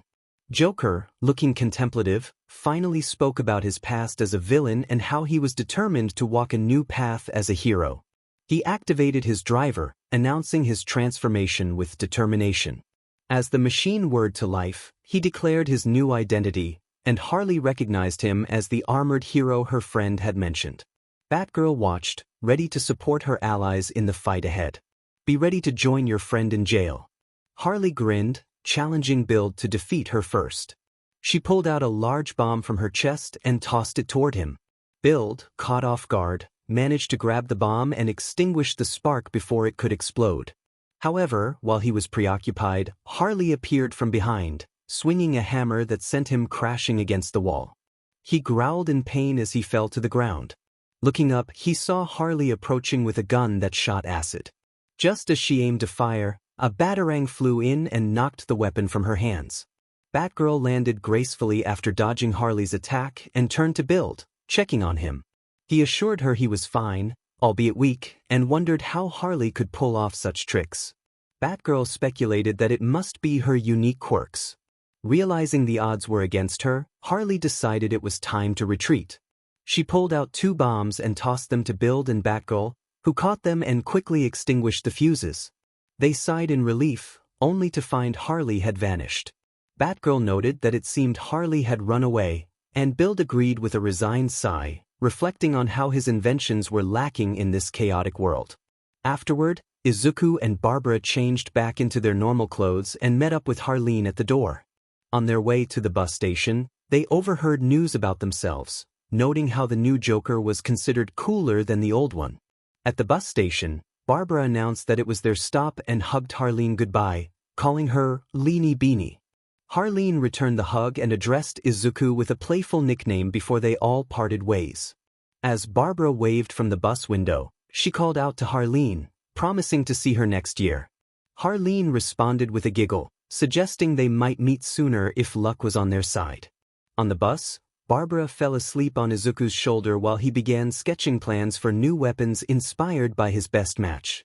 He smiled with satisfaction at his designs, then flipped the page to review an old idea he had yet to create, Mecha Bunny. As Izuku and Diana stepped into Metropolis, they found themselves in an academy filled with new friends, adventures, and possibilities. Izuku was leaving his past in Japan behind, while Diana was stepping away from her home. They felt a sense of vastness but also a belief that something awaited them. Meanwhile, Kara was trapped in her room, burdened by her inability to control her strength. Z was confined by her fears of losing control over her magic, while Karen faced bullying in her workshop. Star gazed longingly from the top of a building, yearning for true love, and Barbie felt the loneliness of her empty mansion. Tatsu was in her dojo, sharpening her blade of vengeance. Jess and Pam roamed the streets, seeking help for animals and plants, but found no one willing to assist. Barbara and Harleen had separated, each feeling trapped by their own circumstances. Yet, a light began to shine through their darkness, guiding them toward Metropolis School, where they could become who they truly wanted to be. They would be the ones to ensure the future remained bright and hopeful. Izuku transformed into Full Metal Moonsault, leaping into the air alongside the DC Supergirls as they ran across rooftops. Images of every villain flashed by, each striking a pose. The scene shifted to the Teen Titans, who jumped into action, and then zoomed in on Build's determined eyes. He could become stronger. He reached out, supported by Tamura and Izumi, who were empowered by 2 muscular figures. They were the ones helping, saving, and embracing, touching hearts to reach out to others. Images of Izuku, Tatsu, and Diana training together filled the screen, showcasing their smiles as they sparred. Another scene showed Izuku, Karen, and Kara at an arcade, with Izuku losing while Kara celebrated her victory. More images followed, Izuku and Z performing magic tricks, Izuku and Barbie sharing a laugh over a brain freeze, and Izuku and Star enjoying the aquarium, where their smiles lit up the room. The montage continued with Izuku resting under a tree, surrounded by Jess and Pam, who were peacefully asleep. Finally, scenes of Izuku, Barbara, and Harleen having a blast in a comic store wrapped up the joyful memories. As the visuals shifted, Diana took Izuku's hand, leading him through the darkness to Le Blanc Cafe in Metropolis, where he would meet his sensei, new friends, and perhaps even love.